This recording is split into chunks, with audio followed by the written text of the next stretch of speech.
Good afternoon, good morning, good evening, and welcome people to episode 289 of Film Bastards. I am one of your co-hosts, Mark Foster, and as ever, I am joined by Becky Foster. Hello, everybody. Ian Loring. I'm unsure whether I'm going to work tomorrow, and it's quite an exciting, intense time. So, how bad is the snow where you are? It's not that bad, but it's getting worse, and it's supposed to be dying off overnight, but basically work have said if public transport's cancelled and you rely on public transport, then don't come in. And I've also arranged that I can do work from home on my laptop anyway, so it is a little bit... Love to work from home. Well, because the mental thing is, everywhere else in the country seems to have snow, and we don't. Not even a bit at all. Yeah, he's like, that's actually nice. I've never been here any snow. We kind of, It was like a sprinkling. It was like someone packed away some sugar around the other day. That wasn't snow, it was sleet. It wasn't. It was snow because it settled. Sleet is too wet to settle. It was fucking snow.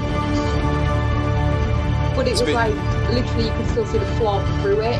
And that is that's all we've had. And I keep seeing these snow pictures. And I'm like, I don't want it until we get to the cabin. Yeah, we're literally doing a drive tomorrow. That's not the point, is it? Yeah. You'll be right. I want to sit in the hot tub and look at snow. That's fine. But once it gets there, we'll be all good. Then I want to get snowed in so we can't come back. I don't think that's going to happen, Bibs. It's a good plan. So what have we got this week? We have a bumper show, I tell you. Fucking stacked. Yeah, we have the new Karen Kuzma film, Destroyer. We have the Fyre documentary, the Netflix one, not the Hulu one. I saw it 2 weeks ago, so that's going to be fun. Yeah. We have the Netflix film Paula. And we have the first of our Patreon movie reviews, the Fellini film 8.5, which... Yeah. Yeah, well, I can't say too much because I'll get into that later on. Well, yeah. Yeah. We've also got some what we've been watching. We've not done what we've been We've not done what we've been watching for a few weeks because of end of year show and then Oscars show. So we're going to be doing some what we've been watching. I've got quite a bit, I think, haven't we? Mm-hmm. And yeah, usual kind of bits and bats to go around. News. What news is there being? I think we should crack on. Yeah, because I think literally the only bit of news is that Ben Affleck is no longer Batman. There's no which everybody knew. Yeah, literally it is. It's kind of like, yeah, we knew that, guys. I think there's been a couple, yeah. Hello. I do feel bad for him because he's forever gonna get kind of tainted because neither of the films he starred in are thought of particularly well. Like Wonder Woman has at least got Wonder Woman. Aquaman has Aquaman. The Flash, I kind of think barely, and Cyborg to be fair, I think barely anyone even remembers them now. Whereas Affleck, like Batfleck and Sad Batfleck and all that, and the fucking meme of him on the thing of him at the Batman vs Superman press junket with the Sound of Silence playing over it and whatnot. It's like it's.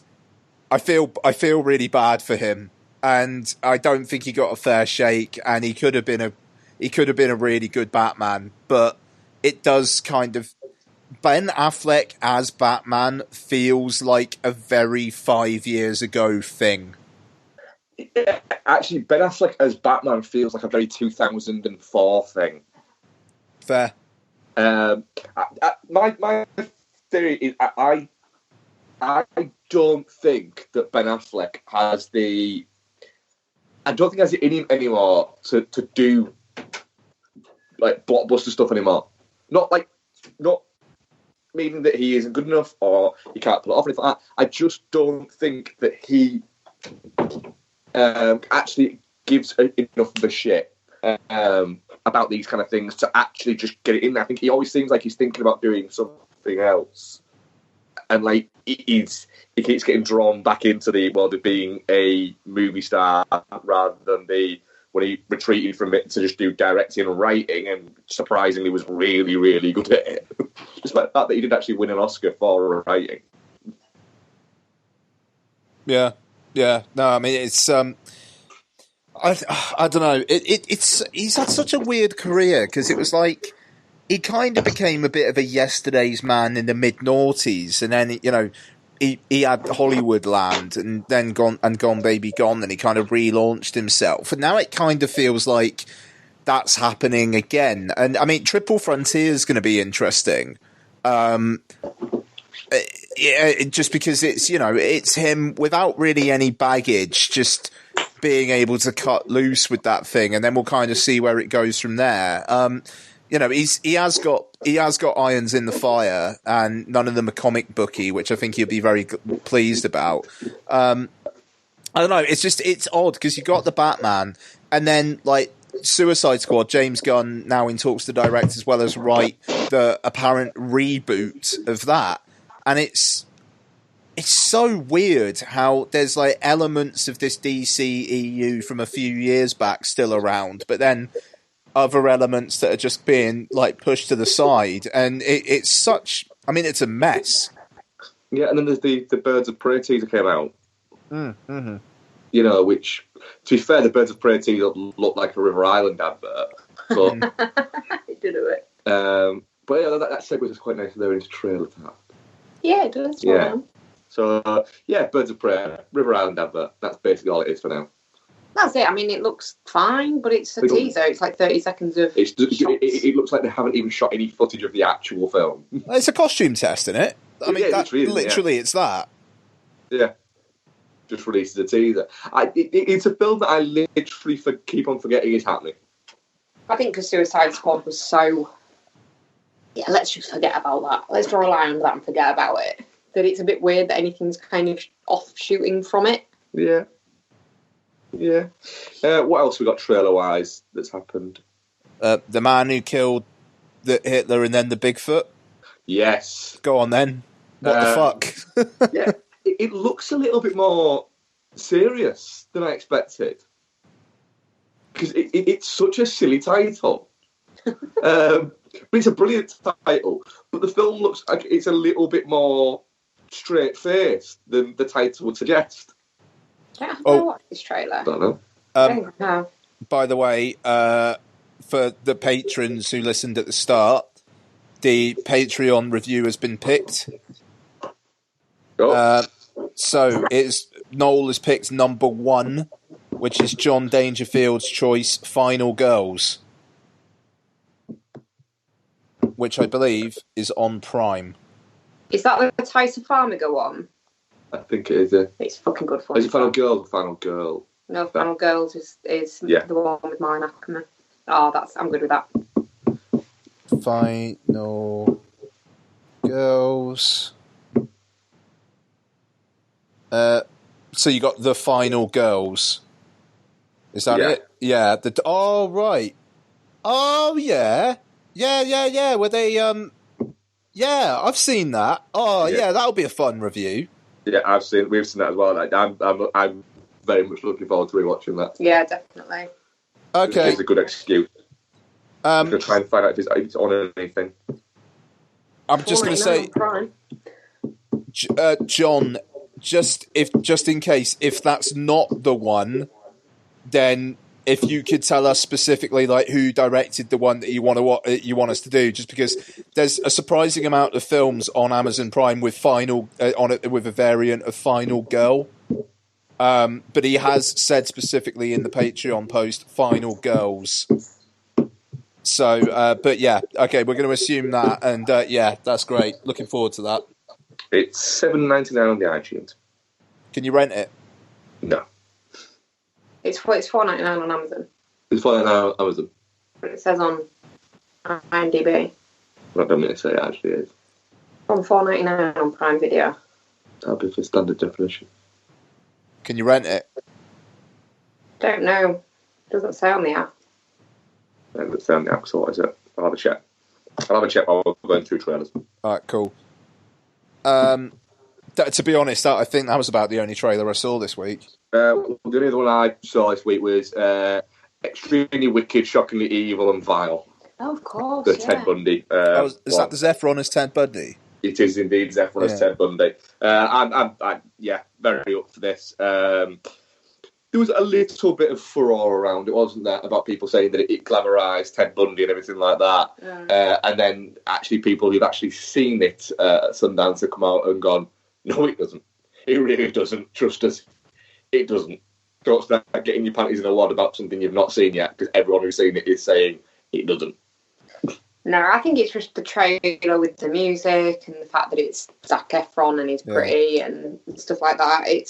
I think that's kind of the point that it's trying to make, is that he wasn't suspected because he was a good-looking, charming guy. So, I don't know. It seems like an odd complaint to have, given that context. Mm. The documentary on Netflix, we're going to give that a watch as well, aren't we? Because that's the same director. Same director, yeah. Yeah. Just to say it's not actually available to rent. It's literally available to buy. I'm up dropping $7.99 on it.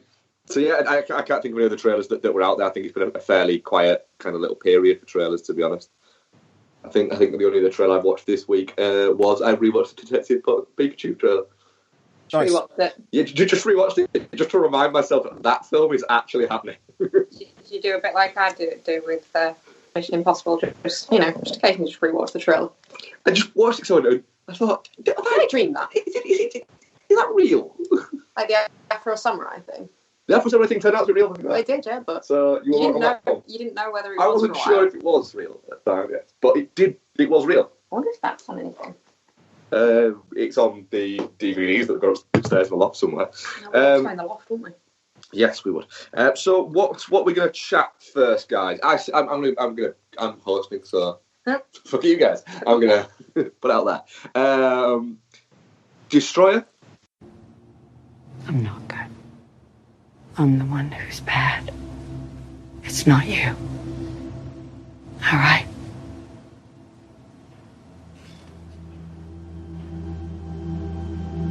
I'm sorry for lying to you. I lied. I stole. And worse.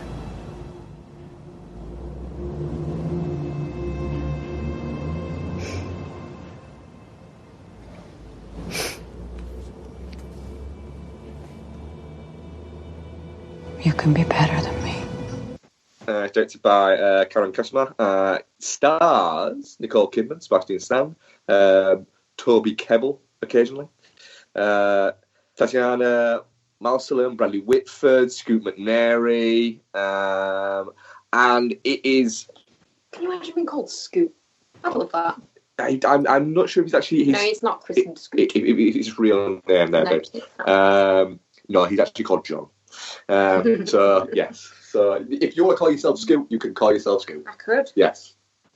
Be weird, but I could change my middle name to Knight if I wanted. Scoot Knight Foster. No, I could be Becky Knight Foster. Cool. Go full. Oh, full. Yeah. Oh my god. That would fucking straight on. I had that one. So, Nicole Kidman plays Erin Bell, a detective who's clearly got issues, and at the start of the movie, she essentially stumbles into a murder scene, just randomly. There's other cops there, and it sets a chain of events of her going back to look into a case that's still open from her past. It seems to have contributed to her current fragile state, we'll say. Well, that's what you meant to think. Well, we'll get into that. I'll spoil all the time, guys. So, Ian, Destroyer, what did you think? Yeah, so I didn't really know what this was going to be going in. I'm trying to make a habit of watching less trailers. So, yeah, I don't think I'd even seen the trailer for this. So, it's very, very focused on Kidman's face, which I think is partially just to show off the makeup. But and I was thinking that towards the start, just like, fucking look, they're loving the makeup here. Like, look at all the makeup we're looking at. This is makeup central. And then as it goes on, you kind of realise, no, there's an awful lot going on with this character. It's a pointedly traditional male story made feminine, but I also think you couldn't have a man play this part, which is crucial. I think Kidman is very, very good. I appreciated that. I thought I was smarter than the film at points, then it upended those expectations, even though some of the more traditional beats are quite traditional. Like, the actual plot is pretty straightforward, but the character stuff and the kind of the twist in the tail late on are not. I thought it was a really interesting piece of work, which does seem to be getting drowned out because it's essentially a character drama mixed with a kind of thriller genre film, and I don't think that's very fashionable awards-wise. But I think as a kind of like mid-tier adult film, I think it's pretty fucking solid. And also, good work, Sebastian Stan. I had no fucking idea it was him until the credits came up at the end. And I knew I recognised the guy. It was like, who the fuck is that guy? It was like, shit, it's Bucky. Oh, good on Bucky. So, yeah, I enjoyed it. Good.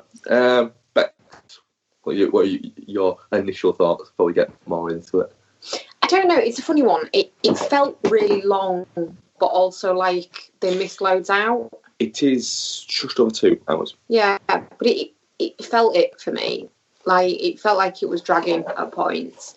But then similarly, I think they should have spent more time. If you're supposed to be looking at it and seeing this woman essentially spiral because this job goes wrong and she loses her partner and she's pregnant with his baby, and then she's supposed to have this downward spiral and become this unlikable alcoholic shit mother character, then they needed to make her likable before, and she wasn't. They didn't spend enough time with the character on that, and they didn't spend enough time on her and Sebastian Stan's relationship either for it actually to have the impact that they clearly wanted it to have when he died. So it was, clearly she's devastated by it and her life's fallen apart because of it, but you don't really get that vibe off it for me, because they don't develop that on the flashback scenes. I could have done with far less close-up shots of Nicole Kidman's face. I get that they wanted to be like, oh my god, look, we've golded her up, we've made her ugly, but the makeup wasn't good enough to warrant that many close-ups. But the thing is, they haven't olded her up, have they? Because, I don't think Nicole Kidman wakes up on a morning looking like that. No, but hear me out. Listen to what I'm about to say. Right, she's supposed to be... Nicole Kidman herself is 51 years old. I don't think this character's supposed to be much over that. No, so no, they true. Older her up. They've just made her, Nicole Kidman is a very, very striking looking woman. Yeah, they've oldered her up from what Nicole Kidman looks like, and not from what a 50 whatever year old woman would normally look like. Yeah. But yeah, it's a decent enough film. It's a good story. The twist where it obviously turns out that she didn't stumble onto this murder scene and then start looking into this thing. She was looking into this thing and then was at the murder scene because, I liked that because you do think that that's what's triggered her and set her off.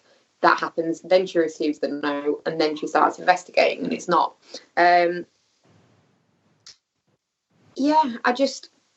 expected more from it, I think, because of, I don't know. That reaction is being felt elsewhere as well, Bex. Like this isn't getting rave reviews. No. I don't know. It worked for me though. It's interesting. Mark. And you see, I literally knew nothing about this going into it. I hadn't seen a trailer.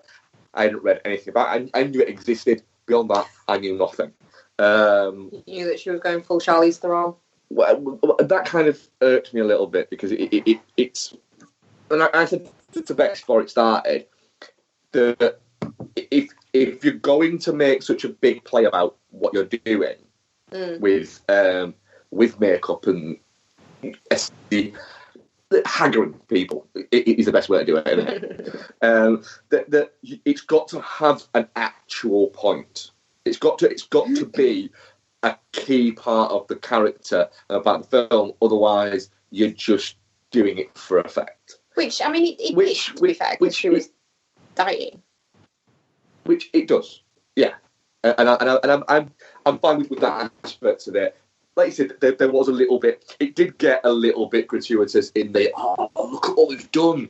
Look at this. And I was like going, yeah, what you're doing right now with all of these close-ups at the very start, and I agree with you. At the very start, there's a couple. All I was looking at going, so what you're doing is you're quite clearly showing me that it's makeup. Yeah. And it's taking me out of it. Could you stop doing it, please? Because so far, I'm actually kind of intrigued by this kind of noir-y thing you're going for that's not quite noir enough for it to be a noir. But I'm still thinking it's fine. The length of it didn't bother me, to be honest. It felt like a long film. But I do feel like it earned... It did enough with its length. It didn't... I didn't feel like there was bits where I was going, right, you could take that out and throw that away. No problem. But I think you could have put more in and got me. For instance, we get nothing really from her, from the robbery going wrong to where she is now. We don't really get the story of how what her decline has been, other than the fact that she's clearly become an alcoholic. I mean, I think you fill in those blanks, though. I mean, like, Scoot McNairy's character, he's only in a few scenes, but I think it's pretty clear that, like, they got together, he was really into her, she kind of basically saw him as someone to kind of, like, foist the kid on. Because that's the thing, it's like the reveal of him not being the dad, I thought was an obvious from a plotting point of view, but from a character point of view, it did just kind of seem like that he was her dad and he was a bit ineffectual, and then it turns out, oh shit, actually he wasn't her dad after all, and it's like, okay, I kind of understand now. Yeah, I mean, that's it. The thing is, it's not an issue for me. I just felt like it did feel like it was missing bits. But my only issue that I've got with it, because I really quite enjoyed it, to be honest. I thought it's well acted. It's like you said, it's a fairly standard story with a decent. Oh, all right, fair enough. Yeah. Point at the end, a twist. I don't know, it's a twist, but a reveal at the end. I would say that. So I enjoyed that. It's a nice looking film. The pacing of it's really quite good.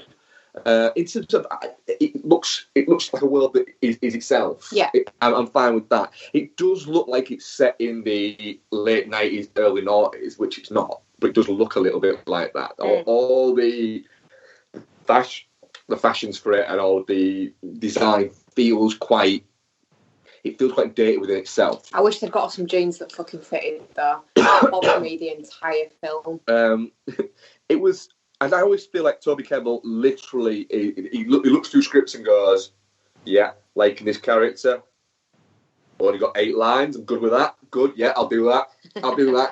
Was that the silent guy? Yeah, I fucking love the climactic scene as well. It's like it's building up to this conference. This is the thing about it kind of subverting things that I really liked about it. The fact that it's building up to this stuff, and it's basically she walks up to him, he's just like at the side of a fucking like canal, setting some shit on fire. They have like 2 lines of dialogue with each other, and then she kills him. Like I thought, like all the build up about how menacing he is, and it's like how you'll never get away from him, and then it's just like she's just so over that shit and just ready to die and ready to just go with whatever. That it just like bang. I fucking loved that.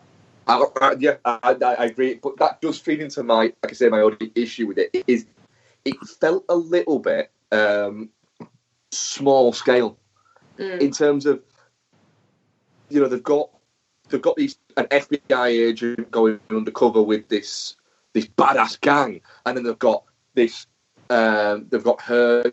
She's been transferred from, you know, the police force, the sheriff's force, something into it as well, and it's all this big thing to track down this Silas guy, and you're thinking, holy fuck, he must be a real bad dude, and it's like, no, he's just a guy with fucking weird hair that's not to a few banks that has a messiah kind of complex. Yeah, the baddies don't seem bad enough. The baddies don't seem bad enough. They seem like a low-level gang, a real low-level gang that just have knocked off a couple of... not even like a couple of banks. It seems like one bank. It seems like they've knocked off. And it just feels a little... I felt a little bit like, right, so... The stakes for all of it just didn't seem quite fucking high enough. Like when she goes back to at the start, when she goes back to the FBI thing and says Silas is back, and like, oh no, and it's like, fuck, who is this Silas guy? Oh, is he like fucking Kaiser fucking Soze? No, he's not. He's just a generic fucking. I would say I think that whole thing is not because he's Kaiser Soze, but it's because he killed Chris. It is like he killed one of ours almost, and like that's why that's why it's important. And like in terms of her and the FBI chief guy, with her, it's because like I mean she killed essentially her boyfriend and the father of her child. You know, it is in the grand scheme of things, and I get what you're saying about what the FBI would put someone undercover for that gang. I take your point there, but it means a lot to the characters, even if what is actually going on in the grand scheme doesn't mean a lot. Yeah, I can see that. I just felt that the bad guys were a little bit tame. Yeah, like I completely. Yeah, that's fair. If it was like a revenge thing for her, yeah, which I'm fine with.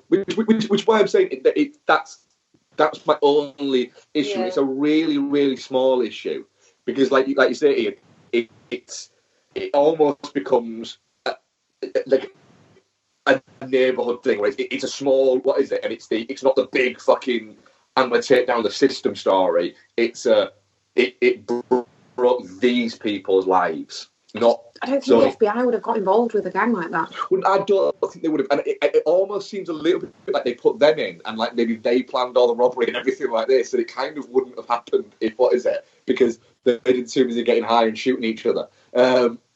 So, yeah, but in saying that, you've got great turns from Bradley Whitford turning up just being that seems great. Prick. Who's he? He was the lawyer. Oh, yeah. Yeah, he was really good, actually. Yeah, Toby Kebbell, he's so underused in everything. Yeah, I did think his wig was weird. Yeah. I like the fact that it was actually a wig, though. Yeah, that was weird, that. Like, do you reckon it was a wig when he was younger? Or he had, like, thick, luxurious hair when he was younger and then wears a wig later because he's, like, missing his long curly hair? I don't know. I like to think that it was a wig the whole time, yeah. And it was just like that was his Silas was his hood look, and then out of it he was just normal Toby Kebbell just rocking around. just fucking hate this fucking wig shit. Working in a grocery store. Yeah, maybe. Yeah. Yeah, the thing is, I didn't dislike it. It felt like it thought it was a really important film, and it's not saying much. No, but and what Ian was saying earlier about it being just a really solid crime thriller drama, for you know, a 15 plus audience, you know, for a more adult audience. There, when you compare this to, let's say, The Snowman, which are pitching at the same audience, it's fucking worlds apart. I need to see that film. You do need to see The Snowman, but it is worlds apart in terms of the quality of what we're getting. I like it's better. It's a lot better. And it's a really, really good film. You know, but I just do. But then I give it 4. I give it 4 stars on Letterboxd. So you know, it's a solid entry, and I will watch it again. But there's just something that just didn't ring right with me. Fair. Anyone for anything else on Destroyer? Nope, good. No, I'm good. Definitely not shit. It's definitely not shit. It's very much definitely not shit. But I can see why I can see what they've done, releasing it when they did, trying to go for that. What is it? But it feels like there was one last year that was released around award season that was trying to pitch itself as an award season baiting movie and just didn't end up being an awards baiting movie. I can't remember what it was. Oh, I thought something else that really annoyed me. What? When they're in the diner or whatever with her and her daughter, and she's like, "Oh yeah, my psychologist asked me to think of like a memory from my childhood, and I couldn't remember anything about being a child." And then she reels off this really fucking specific, detail-orientated memory. I want to know why they were in that fucking... I actually want to know as well why they were in that fucking forest. Why were we there, Mum? Why were we there? You're thinking... And then... She's gonna fucking tell her. She's gonna fucking tell her. And then later you go, oh, we're gonna find out why she's there. I'm telling you. She's like, oh, fucking hell. But, right, that's clearly been a few years, because she's got the kid and the kid's a few years old. She doesn't look like shit then. No, she doesn't. She still looks like Nicole Kidman. Nicole. She was rocking that brown hair. Yeah, Anna Friel hair. Yeah. Before she took the Melissa McCarthy out of Can You Give Me Hair. Yeah. And clearly shared a wig on that one. Yeah. Well, our audience vote on Destroyer was definitely not shit 50%. Touching cloth 25%. Shit 13% and Geostorm 12%. I can see an argument for touching cloth on that, to be honest. I think it's a very much definitely not shit. Definitely not shit. So. Yeah. You're a strange boy. Fair enough. Well, I'm going to say we're going to move on now to Fyre, the greatest party that never happened. I'm not going to talk about that. Let me tell you something. We had 4 containers filled, 4 18-wheeler trucks filled with Evian water. But I had left the week before for 2 days to go to meetings in Bermuda for the America's Cup. And when I came back, I'd missed the big meeting with Customs. And of course, Customs had said to Billy and the gang, you need to pay us $175,000 in cash today for us to release the water. I went down. Well, Billy called me. I'm going to speak completely, this won't go that far, I'm sure, but Billy called and said, Andy, we need you to take one big thing for the team. And I said, oh my gosh, I've been taking something for the team every day. He said, well, you're our wonderful gay leader, and we need you to go down. Will you suck dick to fix this water problem? And I said, Billy, what? He said, Andy, if you will go down and suck Cunningham's dick, who's the head of Customs, and get him to clear all of the containers with water, you will save this festival. And I literally drove home, took a shower, I drank some mouthwash. I'm like, oh my gosh, and I got into my car to drive across the island to take one for the team. And I got to his office fully prepared to suck his dick. But he couldn't have been nicer. And he's like, Andy, listen, I will release all the water. I will let you serve it. But I want to be one of the first people to be paid this import fee for what you're doing. And I said, okay, great. And I got back, and I had all the water that we needed. Can you imagine, in my 30 years of a career, that this is what I was going to do? I was going to do that, honestly, to save the festival. We think if we go any longer, Ian will forget that the film actually ever happened. So, are you good with that? I'm good with Yeah. So it's directed by Chris Smith, who directed. What else did he direct? So it's another documentary recently, didn't he? Yeah, he did Jim and Andy, The Great Beyond. That was the one. Yeah. I think he did American Movie back in the day as well. Did I? Pretty sure it's him. Yeah, so for anybody who lived under a rock, Fyre, The Greatest Fight Never Happened is a documentary film about Billy McFarland and the Fyre Film Festival that never happened that kind of almost happened. Half happened. It wasn't a film festival. Not film festival, music festival.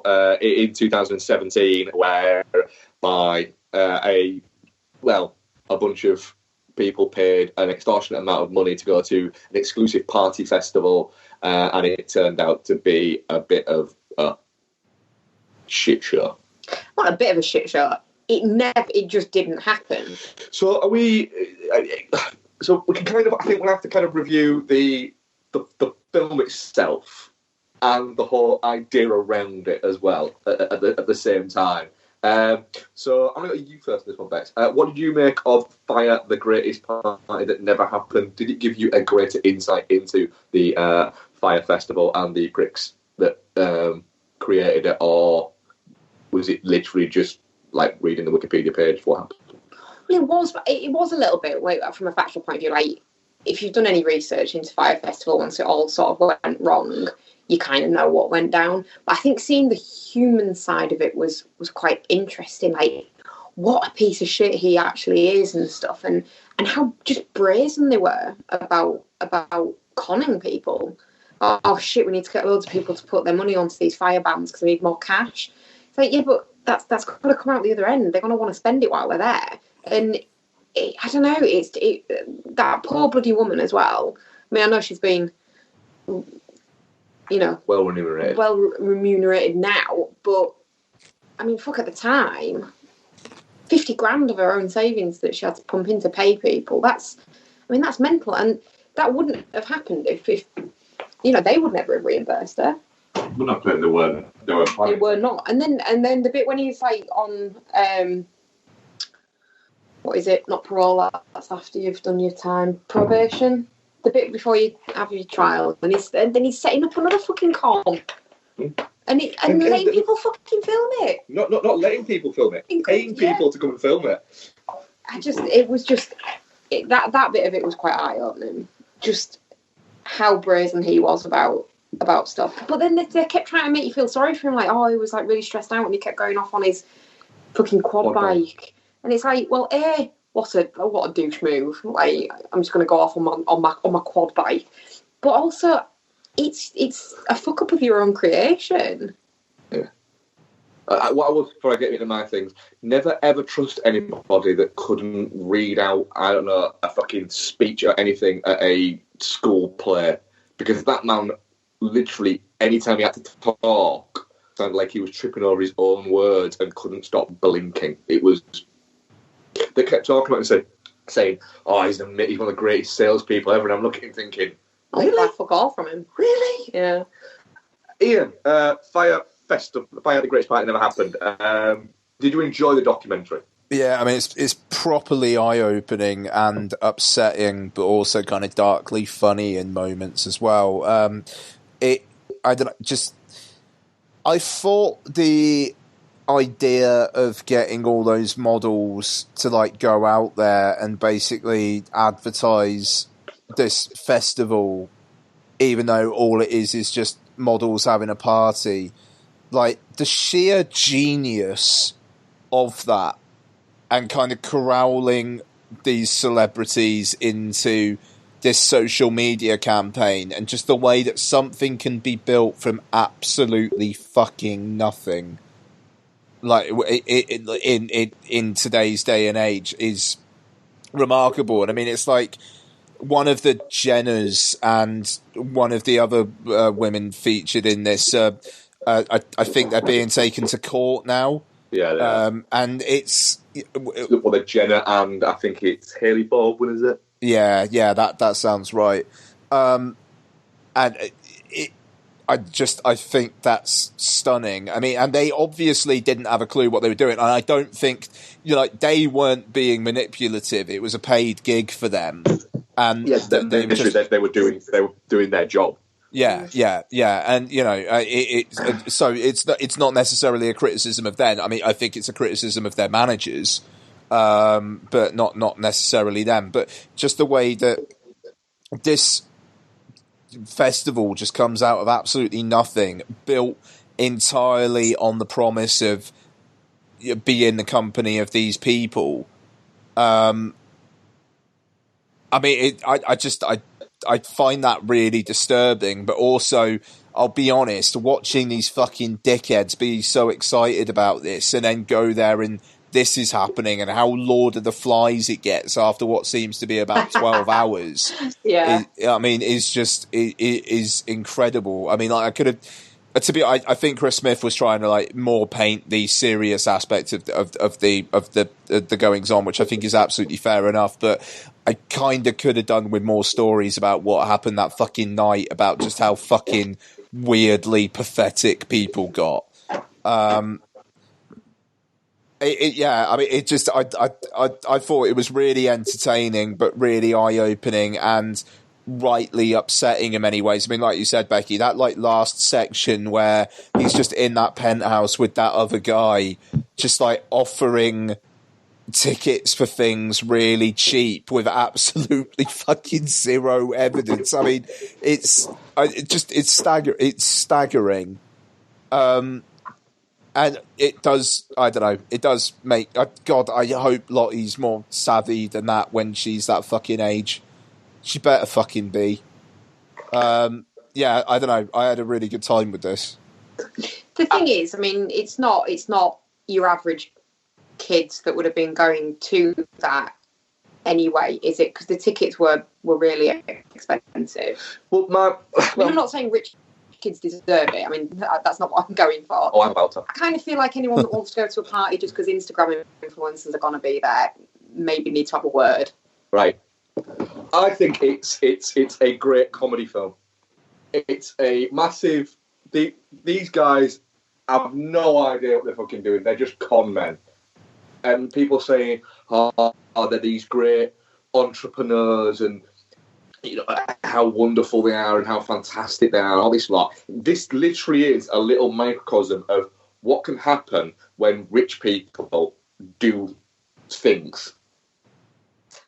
That's literally what it is. That this guy, Billy McFarlane, he didn't start running scams at school, at public schools and stuff like that, and then go up. He's from a wealthy background and has used the feeling of I'm never going to get my comeuppance. This is never going to come back and bite me in the ass. I'm invincible. I'm a rich white man. That's what he used. And everybody they were interviewing, that they were talking to, that were saying, oh, well, yeah, when I worked at the festival and I did this, I did think that something was a little bit wrong, but I just kept going. I was just doing my job and that. And you're thinking, right, cool, bet you're a little rich white man as well. Right, you're a rich old white man. You're a rich old white man. And it just felt all like that. Like all of these people were just doing what they thought was good for people. And then, do you know what happened? A lot of fucking rich white guys, bought tickets for it. And they didn't buy it to go to a festival. They didn't buy it to go and see these bands or anything like that. They bought it so they could say to other people, I was there and you weren't. Yeah. So, fuck them. Every fucking single fucking one of them. It is an unreal thing of what is wrong with this current little fucking Insta generation of thinking that that's it. That's how they're going to make money. I'm going to make money because by going on Instagram and getting loads of followers, and then brands will pay me to endorse their shit, and I can just be me and things like that. And that's what happens. It's the whole YouTube thing. And then you've got the other side of it. You've got YouTubers and influencers who have built a brand over a number of years, and you've got YouTubers out there who edit these fucking incredible little fucking 20-minute videos and are doing one or two a fucking day. It's a job. It's not... There's a lot goes into it. And then you're getting all of these every actor, musician, or whatever from the 80s and early 90s has a kid that is now a model or an influencer. And it's literally because they've gone, can I be asked to be on a movie set for fucking 12 hours a day for 6 weeks? Nah. Who can I date? Oh, he looks like a fucking crackhead. And he was in fucking Freaks and Geeks. I'll date him, and then fuck it, I can do do whatever. This was a microcosm of that little fucking bullshit that's going around, and every fucker deserved everything they fucking got in it. I don't know. That's not true. I felt sorry for like some of his staff and stuff, not necessarily the ones that were involved in the festival. I felt sorry for the woman whose business they fucked over. Yeah. But like, I don't feel sorry for Yoga Dickhead.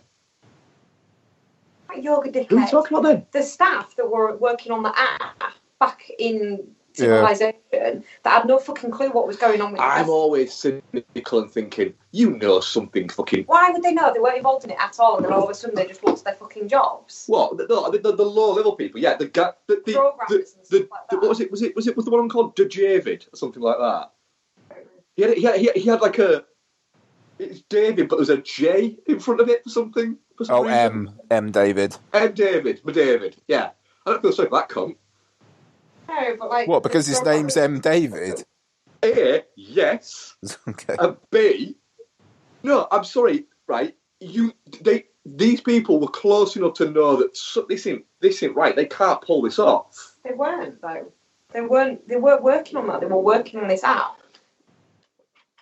That Asian girl they kept interviewing throughout it was clearly really fucking angry about it. Yeah, that's fine. Be angry about and it. The people like that were working hard on that side of it, that all of a sudden... You know, the first thing he did before this, that big fucking exclusive club thing that he did, there, was a scam. But they were involved in that. No, but these people deal with computers. They are experts computers. Literally, a fucking Google search of the guy's name would have revealed that he's a con man. I don't know if you would at the time. I have no sympathy for anyone involved with it. But I just think that's a really jaded way to look at things. I'm a jaded man. You know, there were innocent parties. There were innocent parties, yeah. But a lot of it was literally just people just being dickheads, and it's come back and bit them in the arse. All the people, the only one that I liked was that guy who worked for some kind of financial thing, who was literally just trying to fucking take them down. You felt like Jodie's lunch hour. Yeah. Like, that guy was on the fucking tube just going, fucking Fyre Festival is a scam. Nope, that's not taken on Twitter. I'm going to have that. Yeah. Fyre Festival for all of them. And he seemed to be just giggling at the fact that he helped take it down a little bit, which I kind of dig. They tried to warn people, really. Yeah, but nobody listened. No. It's mental. The whole thing is mental that it happened, and that people actually fucking fell for it.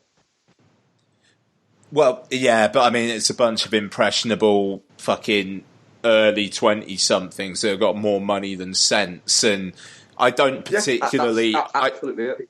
And I don't feel sorry for them, but I do agree with Becky that I think maybe you're being a bit harsh on some of the employees who just didn't quite know it was going that badly wrong. Because, I mean, like, to be fair, he could have like hidden a lot of the worst away just because it was all on that fucking island. And if they're like back in the States just working on the website and all that kind of shit, they're not going to know.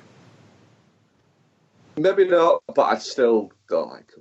You know, on that fucking conference call that there was like recording of, and they were like, just before we go, oh, fucking hell, yeah. Has anyone else been contacted by the FBI? Like, whoa, this is taking a turn. Yeah, the one person as well that you look at and go, oh, I'm not surprised he's a douchebag. Ja Rule. Oh, you're kidding me. Then Can't hear you, Becky. Literally in a different room now. He seems to have largely got away with it.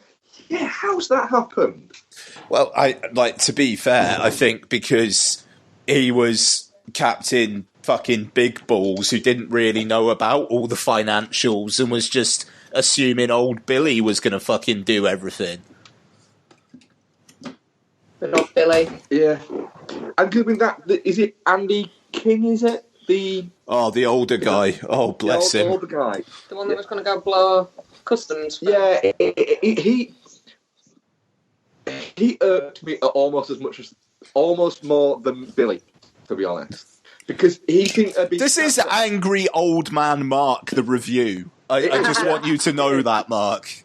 Yeah, I'm fine with that, because he sat there and genuinely in his head he thinks he's like the sage older man who was just trying to control this thing, and then he got taken along on the ride as well. It's like, no, you're as fucking complicit as the rest of them, you dumb bastard. I don't think. And the amazing thing is this: he should have realised that this is the mentality of the people that he was dealing with. That they thought, well, do you know what? This guy at customs, he looks a little gay, doesn't he?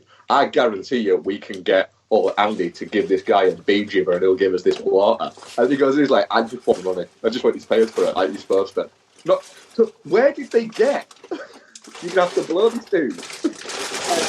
Can you imagine that, though? When he gets there and goes, right, let's get on with this. The guy goes, whoa, what's going on here? I feel like he wasn't as complicit in the actual thing, and he was just trying to help them keep it together. Yeah. I feel like the fact that he was defending him and saying that he really hopes he doesn't go to jail after everything that happened, that made me really fucking dislike him.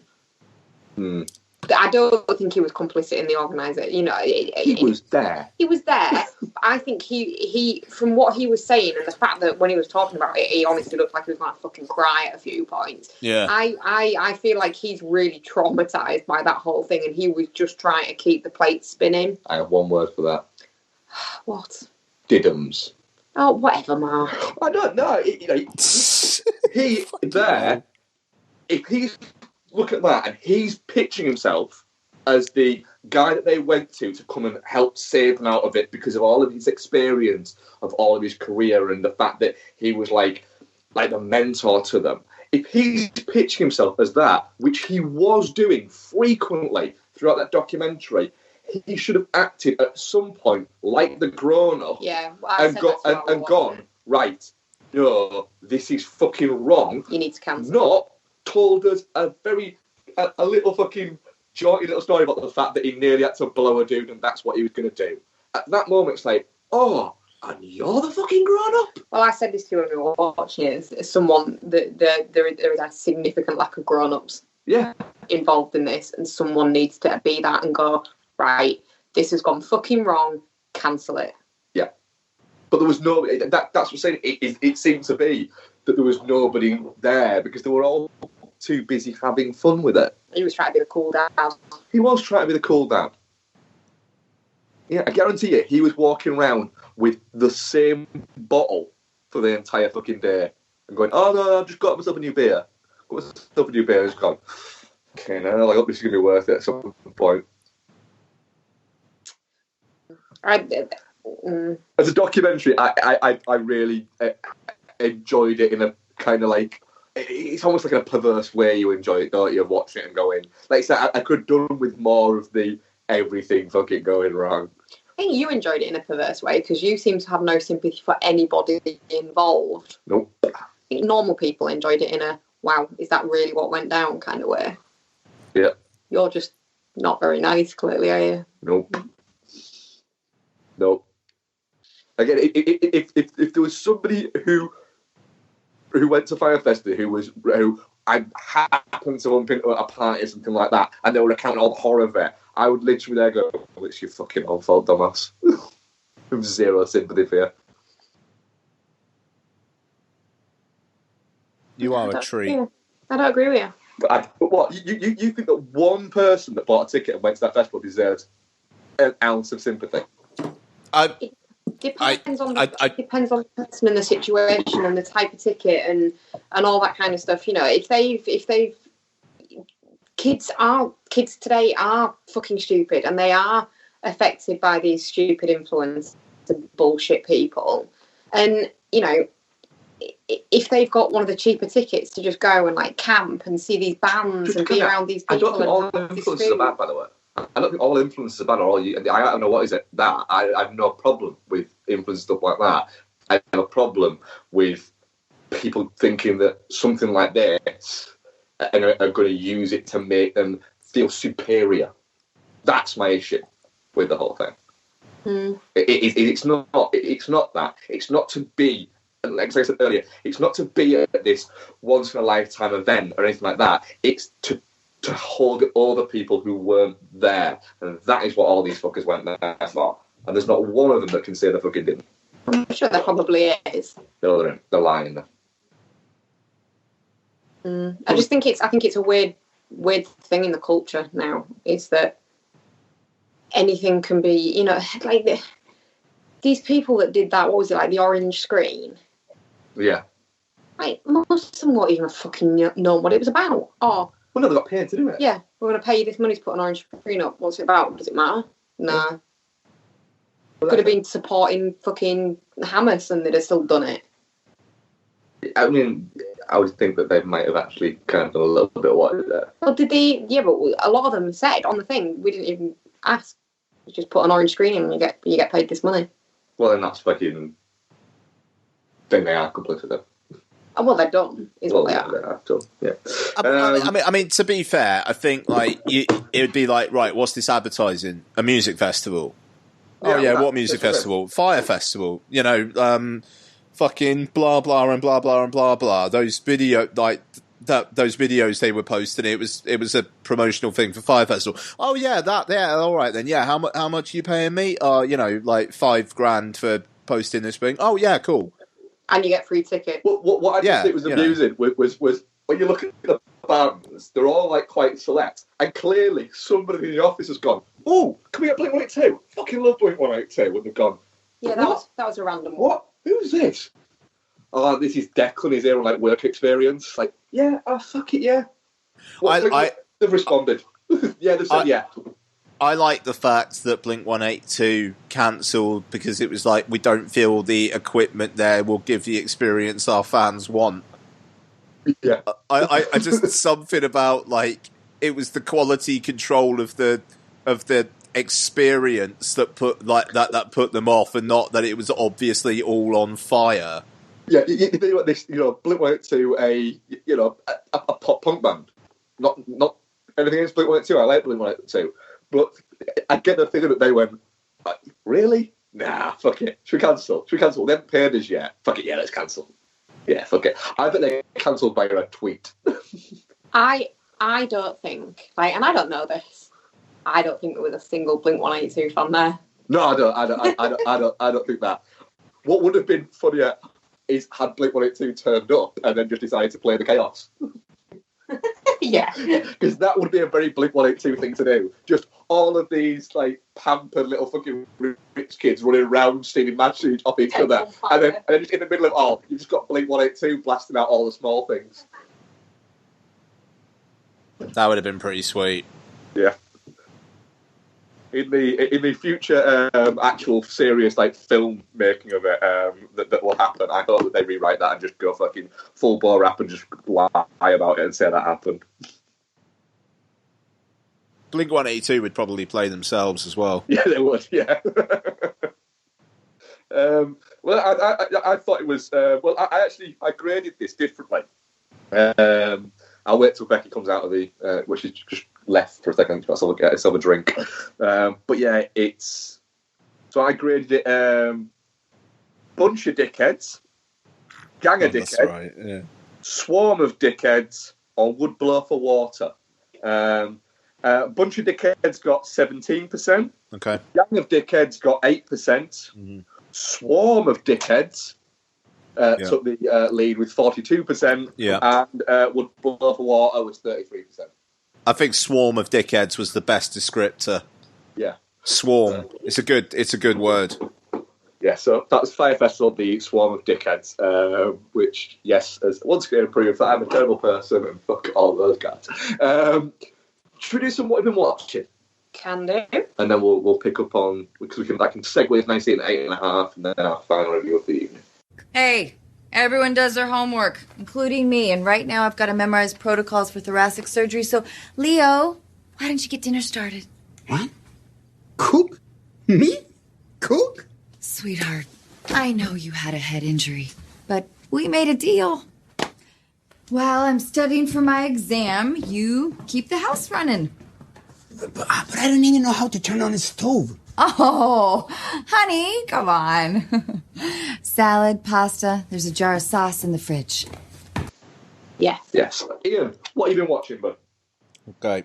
So, oh God, I've watched a lot. All right. I'm going to try and lightning round some of this shit. So, right. American Animals. Ooh. Interesting documentary, fictional retelling hybrid, which kind of implants elements of the real life people into the fictionalized retelling of the story in parts. Kind of does that a lot, a few times in the first third, and then kind of becomes more traditional, which was a shame.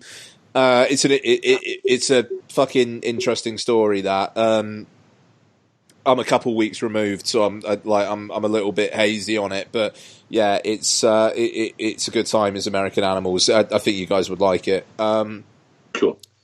Overboard, the Anna Faris starring remake, which I had a perfectly agreeable time with it. It's not how close is it to the story of the original? Fairly. I mean, it's gender swapped, but aside, fairly. But I mean, it was basically made for Latin America. Like the guy in it apparently is quite a big star in that area of the world. But yeah. I mean, it was fun. I laughed quite a few times. There's a very funny bit of business the guy does where he doesn't enter a house in a normal way, which I enjoyed immensely because I like simple things. I'm just going to leave that there. I think you guys will probably watch that at some point, so we'll probably talk about it more. Netflix original I.O., Anthony Mackie starring thing, which I think will be the most boring film I sit through this year. Is this the time where people go, right, yes, Anthony Mackie, yes, we get it. He's a low-level Marvel character that nobody ever says, ooh, I wonder if they'll do a standalone movie of that guy that I've seen in like 7 films. I still can't remember what his character is. Falcon. It's Falcon, right? Mm-hmm. Stab in the fucking dark, and I got it. Right? But Anthony Mackie keeps threatening to break out into doing like leading movies and stuff like that, and then whenever he does it, you go, "Oh, he's nowhere near as charismatic as he thinks he is." I like to be like Anthony Mackie either. To be fair, he's not really going for charisma in this. In all fairness, I mean, it's basically Margaret Qualley of The Nice Guys, and apparently she was in The Leftovers. I think she was the lady lead in the Death Note remake as well. And she's in one of the Joe Carnahan War Party movies that's coming out soon, I think. Okay, and apparently she's in Once Upon a Time in Hollywood. Yes, she is. Yeah, she's the next big thing, I think. Yeah, she's got quite a fucking resume considering she's 23. Fair play. Basically, she stars as this research assistant, who's like one of the last people on Earth. She's waiting for her dad, played by Danny Houston, to kind of come back from a research trip. Anthony Mackie arrives in a hot air balloon looking for him, and it basically kind of goes on from there. Considering it's about essentially escaping Earth, it's just really boring. It's WALL-E's first 20 minutes, except it's not WALL-E. It's not a charming robot. It's Margaret Qualley and Anthony Mackie. And it's like the film ends on this note, which I think is supposed to be heartbreaking, but like 0 fucks were given. It's serious. I mean, it just is so fucking boring. I mean, it's only about an hour and a half long, but I really, really struggled to pay attention. So that's I.O. I don't recommend it. Shadows, John Cassavetes' first film, because it was on Mubi, because I keep on forgetting to cancel my Mubi subscription. So yeah, this is, I don't know, it's odd. It's just this really loose, free-flowing narrative that kind of forms around a man and a very pale mixed race woman starting a relationship, and then he realizes what her heritage is and has problems with it. There's a lot of jazz in that. Yeah. I have seen that. I saw it in a John Cassavetes like box set thing that I bought years and years ago. I mean, it's I quite enjoyed it. I mean, like, the cutting's really interesting, and like I say, the kind of the jazzy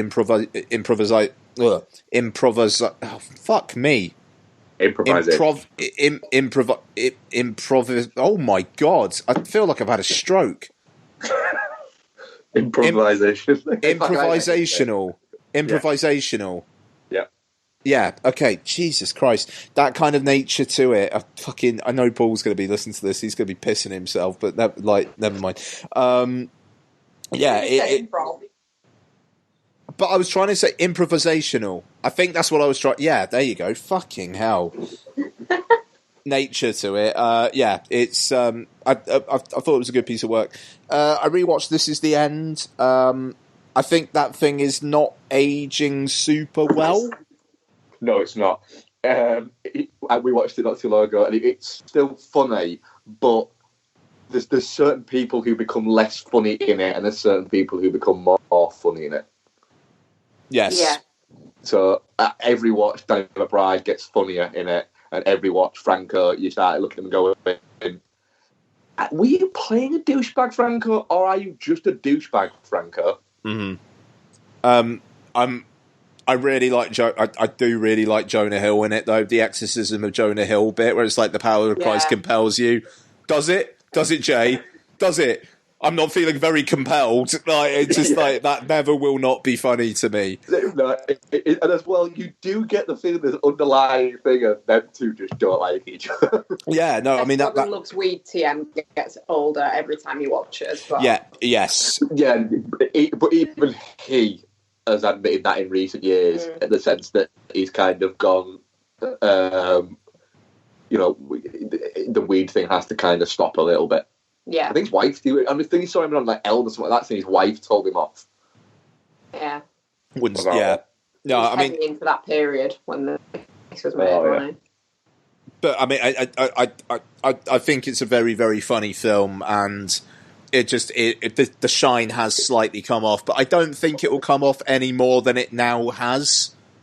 Like, that's the thing. I think it's gone down, but it will remain at a consistent level. So there we go. Blumhouse's Truth or Dare. Oh, what was this like? Because it looks really good, but then there's a certain like character design, I suppose, or makeup design, effects design of where the faces go on that put me off.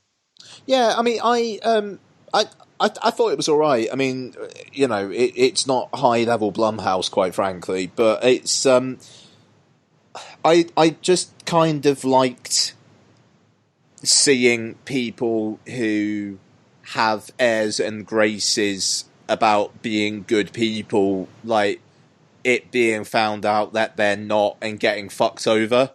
Like, there's a certain kind of like glee to that. Yeah, I mean, it's not great, but I'd say if you're into the premise, it's worth a go. Yeah, it's one of those I'll definitely be giving a go at some point, for sure. But once I can watch it without paying for it. The thing is, I can't get over it's on it. It'll be on. I watched it on Now TV, so it'll be on Sky Movies Go. It's on Sky Movies. Now. There we go. I can't. I actually quite like the look of it, but I can't get past thinking of her as a TV actress because she's in Pretty Little Liars. I don't watch that. No. Oh, but, that main girl. It's like, I'm not going to spend hours of my life watching a fucking film with a TV actress in the lead. Wow. I know, it's stupid. It is. Right, I don't watch Pretty Little Liars. Well, I'm just shit in Pretty Little Liars, so that doesn't help. Also, I enjoyed the ending as well. I'll just leave that there. Spider-Man Into the Spider-Verse. Took Lottie to see that again. That thing is a fucking banger. Like, that film is so fucking good. I kind of think it should have been higher than number 3 in my top 10 now, but never mind. Crazy Rich Asians. Fucking high. Yeah. Crazy Rich Asians, rewatched that. Donna watched it with me this time, $2.99 on iTunes during that fucking mental sale they did. So yeah, I enjoy Crazy Rich Asians. I like looking at the luxury things, but there's also a decent story there. First half is quite silly. Second half, the comedy does dry up, and necessarily so. And yeah, I'm buying what Crazy Rich Asians is selling. I've only got a few more, I promise. On Mubi, I watched Hong Sang-soo's Yourself and Yours. I've never watched a Hong Sang-soo film before, and apparently he specialises in tales about drunk people having arguments and regrets. And it's like, yes, this is a film about drunk people having arguments and regrets. It's basically like, I don't really know actually what was actually going on, in all honesty, but it's these guys trying to kind of start relationships with this woman who may or may not be bullshitting that she already knows them. Like, it's almost like Eternal Sunshine in the Spotless Mind, except replace that memory wiping machine with alcohol. It was odd. It was weird, but I was kind of into it, and it was 86 minutes long. So Yourself and Yours, it's on Mubi in the UK at the moment, and I recommend it. The Wife... I think literally all of his movies are all they're doing a retrospective. They're all really quite short as well, I think. Yeah, and Mubi's doing a retrospective where it's like every couple of weeks they put one of his films on, and it's lasting 3 months, so I'll probably watch them more. I watched The Wife, the film that Glenn Close is probably going to win Best Actress for. Oh, yeah. What's this like? Good, yeah. Actually, it's actually not bad. She's really, really good in it. It's basically her husband, played by Jonathan Pryce, has won the Nobel Prize for Literature. They go over to Stockholm for the ceremony, and then things transpire. I don't actually want to say anymore. I knew more than that going in, and I don't want to say more than that. But she's very good. It's 40, 50 years of kind of resentment coming out in the space of a couple of days. And she plays it really, really well. I will say her acting against Christian Slater is weird, because it's Christian Slater very much in today Christian Slater mode, where he probably can't outact Glenn Close, but he's trying. Yeah, I can get that. I will watch anything with Christian Slater in it, though. So. Yeah, I mean, he's all right, but it's Christian Slater and Best Actress nominee Glenn Close. So yeah, but yeah, it's actually worth a go. It's not as kind of staid and stoic as you think it's going to be. It's got some bite to it, which I appreciated. And lastly, I did a Barry Jenkins double bill. Rewatched Moonlight, which was I actually liked it second time round. I think away from the hype. But I saw If Beale Street Could Talk, which comes out... so it was a Cineworld Unlimited screening. Comes out nationwide on Valentine's Day. I think it opens in London on next Friday. They're doing one of those for some fucking reason. Yeah. Actually, I think it was to qualify for BAFTA. But yeah. This film is fucking amazing. Is it? It is so good. It is so good. And I'm so annoyed that there are some films nominated for Best Picture and this isn't. it's so fucking frustrating. And I'll just say it. The fact that Bohemian Rhapsody is considered to be a Best Picture nominee over If Beale Street Could Talk is objectively insulting. Like, I don't know how that happens. It is, and I'm probably going to overhype it, but it's a film that in the space of 119 minutes made me laugh. Yeah. I in my head for some reason it was like 3 hours long. No. It made me laugh. It made me kind of weepy. It made me angry. It made me hungry. It did fucking. It ran the whole gamut of human emotion in the space of 119 minutes. It's this fucking achingly romantic, but also super heartbreaking, but maybe not for reasons you think it's going to be. Look at this couple who are torn apart by the guy being arrested for a crime he didn't commit. And that's not a spoiler. It's obvious he didn't commit it. And then she's pregnant, and it's how her family deal with that, how his family deal with that. There's a scene early on which is one of the great chewings out of a mother-in-law you will ever see on screen, and it is fucking magnificent. I mean, like, my mother-in-law is fantastic, but like the stereotypical mother-in-law who doesn't like her son's girlfriend/wife, you know, and just like the best chewing out of her and her daughters. It's amazing. But yeah, I don't know. It's a film that feels important and feels like it's got a lot to say about the state of the world, but it's also very much about this couple. It's a fucking brilliant film. I'm looking forward to catching this now. Like, it just, yeah. I mean, Barry Jenkins, man, like that. He's the real deal. I mean, I think when Moonlight came out, I gave it a 4 out of 5 on Letterboxd when I first saw it, but I think because it was against La La Land, I was predisposed to kind of picking a side, I suppose, is just the really fucking primal way of putting it. But it, you know, it. I think I need to rewatch Moonlight, because I watched it and was like, it's fine. It's not fine. It's good. I don't know, but I thought it's good.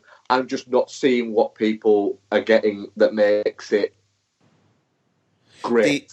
The boys who play Chiron, the central kid, the way all those three actors embody the same character is a hell of a thing. Like physicality, like the way they deliver the lines, it's kind of crazy. I mean, I still think La La Land deserved Best Picture over it. But I will say Mahershala Ali, like, it is like, yeah, he fucking, like, he's only in like the first third of the film, but his imprint is there all the way through the rest of it. Yeah, you guys should do Moonlight again at some point. I mean, well, Becky first time watch, but yeah, but I mean, if Beale Street Could Talk, it's a fucking it left its mark. It's a tremendous film. I already feel like my end of year list, like for 2019, will be the If Beale Street Could Talk memorial list, but I won't feel that bad because it will also be best of decade list. And to be honest, I'll give this a couple more watches this year, and it's gonna be in the mix. I think it is a fucking, like, it spoke to me. I mean, it might not do the same for you guys, but it fucking spoke to me. That's good. That's awesome, mate. I've been psyched for that since I saw the first fucking images from it, to be honest. So, and Moonlight's on Prime, so there's no excuse to not watch it. Cool. There you go. I mean, yeah, let's kind of catch up on if Beale Street could talk in a couple of weeks then. But I'd say so, it's it's very, very fucking good. But that's me. Cool. Do you want to do your solo ones first, Bex? I'll do mine, then we'll do our together ones. Have I watched any solo ones? I don't know. Have you? I don't think so. Have you not? Oh, right, I'll fuck you then. Hang on, let me check. I'll do my solo ones while you're checking them. Right. I rewatched Star is Born. Not talking about it more, 'cause I talked about shitloads, but it is a masterpiece. Well, I'm gonna watch it the 4K on iTunes this week, so we'll talk about it some more next week. Oh yes, there we go. Then. What else have I watched? I watched the Change Up because I wanted to watch something with my breakfast on my day off a few weeks ago, and it happened to come on Sky Movies Comedy, whatever it is now. Yeah. And it was just starting. I thought, yeah, I'll do. Go watch that for half an hour while I ate breakfast, and I watched the whole damn thing, which I'm fine with. I can watch Ryan Reynolds in anything quite easily. It's what is it? I also watched that I've not watched, I think, since seeing it, I think, at the cinema. Ed TV. Which, shit! Okay. Yeah, which led me to two revelations. One, I completely forgot this was a Ron Howard film. Like, completely forgot it was a Ron Howard film. And two, made me go, holy fuck, Clint Howard is Ron Howard's brother. Which had just never clicked with me. What? Despite the fact that Clint Howard only ever stars in Ron Howard films? Yes. Because I was looking at him going, Clint Howard's in a lot of Ron Howard films, isn't he? Oh, they've got the same name. No, it didn't twig at that point. Really? It was then when I just looked to see what other things he's been in, because he was in My Name is Earl as well, wasn't he? Yeah. And I thought, well, no, he's in My Name is Earl, but I'm sure there's other stuff I've seen him in. I was looking on his IMDb, and it just said, brother of. I was like, oh, shit, that seems like something I should have known. Or worked out, at least. Yeah. Ed TV, what I will say is, it's too fucking long. It's over 2 hours long. It doesn't need to be over 2 hours long, and it starts to feel it. But for the whole, for a film that is 20 years old this year, it has the reality TV and the celebrity generation nailed to a fucking T. it literally, Ed TV has predicted what was going to happen. I've not seen this. And there's a great line there from Rob Reiner where he says, bear in mind this is 20 years ago. So to give an example there, when this was released, a film 20 years that had happened 20 years before that was Apocalypse Now, right? And he says that celebrities gone crazy. It used to be that you had a talent and that made you a celebrity. Now, being a celebrity makes you talented. Or being a celebrity has become a talent.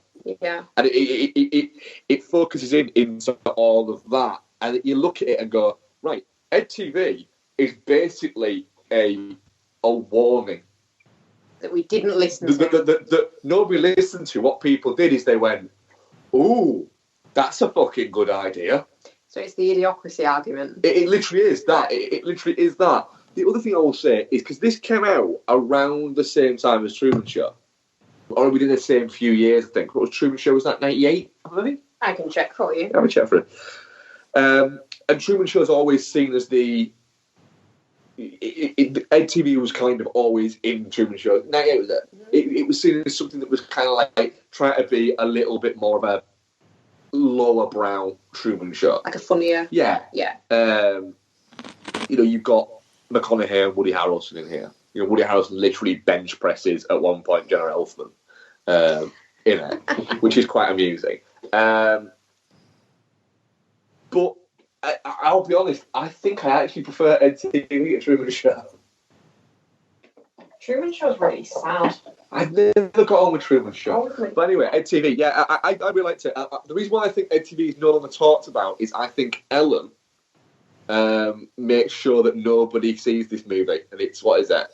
I'm surprised she's allowed it to be on Netflix.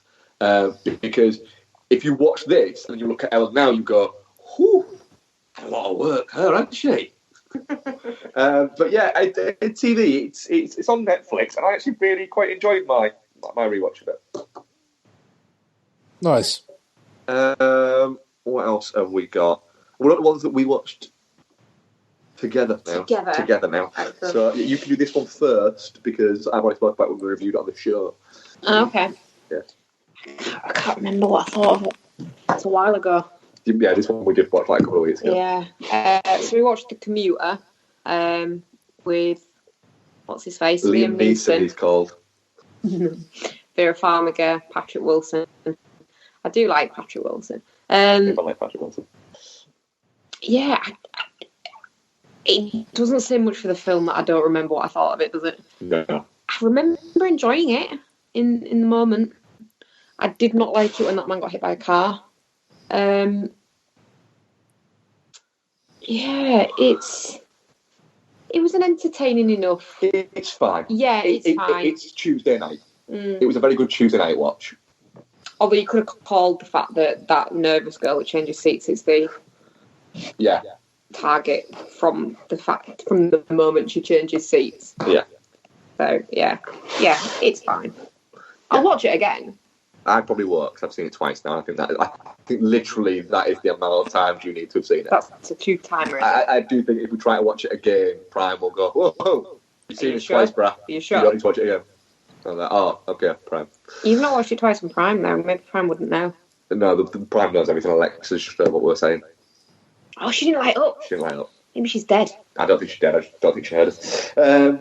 Although she's recording it and she'll light up later on and go, I did hear that. Nah, she'll never die. No, she won't. I have downloaded the movie Commuter into your permanent library. Yes, it is playing in your brain now. Yeah. We rewatched John Wick. Yeah, we did. Yeah. I love that film. Yeah, we did. You really do love John Wick, don't you? I do. Yeah. It really, really, really hurts my heart when that dog dies, though. The bit where it's like crawled across the fucking floor and there's a blood trail and it's just really wanted to be close to him. Oh my god, it hurts even thinking about it. Yeah. Do you know what? As soon as that dog dies, whatever he fucking does is absolutely justified. It was an absolutely blinding fucking move putting that in there, because whatever he does to anybody throughout the rest of the movie, like, not just the rest of the movie, the rest of the series of movies. All because of that dog. All because of this dog, yeah. I love it. And you can kind of go, it's fine. It's one of those films where, with John Wick, it's about the 5th or 6th time I think I've seen it, where you kind of go, you will be watching it again. Am I misremembering how good it is? Is it one of those that was a zeitgeist movie and it's not? It's going to lose at some point. You watch it and go, yeah, it's losing a little bit of thread. It's not. It's Die Hard. It's one of those films that is just good enough to watch once a year at least. Yeah. And it still keeps it. Keanu Reeves is fantastic. The initial amount of world building you're starting to get in it is entertaining and really good. Throughout that, it's a really cracking movie. And then number 2, we get that, and then number 3 looks like it's going to continue the rich vein of form. Rich vein. I love it. It's mental though. Like, Keanu Reeves does not look like an action star, but that is absolutely what he fucking is, and it's all because of the Matrix. No, it's not. It's good speed. That's very actiony. It is very actiony. Not really. Like, he doesn't do like the stuff that he does in. What about Chain Reaction that was once described in the little synopsis bits that they do on Sky Movies as a chubby Keanu Reeves? Oh, yeah. Wow. It literally said that. I remember reading that and going, that's not nice. Is that why some Keanu's sad? No. But yeah, John Wick, great. It's magnificent. Yeah. I absolutely adore that film. Yeah. It's like it's in that same category of films for me that the Raid movies and Judge Dredd is in. Like, just those really great action movies that I could just watch. Just really fucking violent movies. Really fucking violent movies that I could just watch over and over. Our final one before we get back into more feature reviews is we watched Tag, which we picked up in the the great, what is it? Great Sale. The Great Sale, yeah. The mad mental motherfucking sale. Quick, everyone buy it before they realise what mistake they've made. Yeah. Wait a minute, it's not a mistake? Not a mistake. What the shit? That was a very fun WhatsApp conversation last Monday morning. Yeah. Yeah. But yeah, so we watched Tag, which of course is based on a true, but kind of very loosely based on a true story. But stars Jeremy Renner, Ed Helms, Annabelle Wallace, Isla Fisher, Rashida Jones, John Hamm, Jake Johnson, an actor who I still always, every time he's in something, come up with various different versions of what his name is, but can never get it right. So it's like, is he James Jackson? No, he's not James Jackson. Is he Jack Jameson? James Johnson? Jackson Johnson? I can never get J Johnson, but I can get every other J name that has a son at the end all the way through it. But I can never get to his actual Jimbo name. Jameson, no. So yeah, and then I'll look at it and go, fucking J Johnson. Fucking hell, that's it. And then 2 seconds later I'll go, shit, is it Jack Johnson? No, that's the fucking singer. And I'll go through that. Fuck, I've got to rewind this now because I missed what he just said. Fucking Jackson. Yeah, Tag. So it's a game of tag that's been going on for 30 years between these guys, where the month of May they're allowed to tag each other, and the whole premise of it is that Jeremy Renner's never been tagged. They can't get him. They can't tag him no matter what they do to try. They can't get him. And then so they decide, this is the year. This is the year they're going to get him. But one of them decides. But they all decide to go along with it, yeah. What do you think, Beth? Because I had fun with it, but it runs out of speed a few times and then manages to get it back a little bit, and it's a little bit more preposterous than you think it's going to be. Yeah.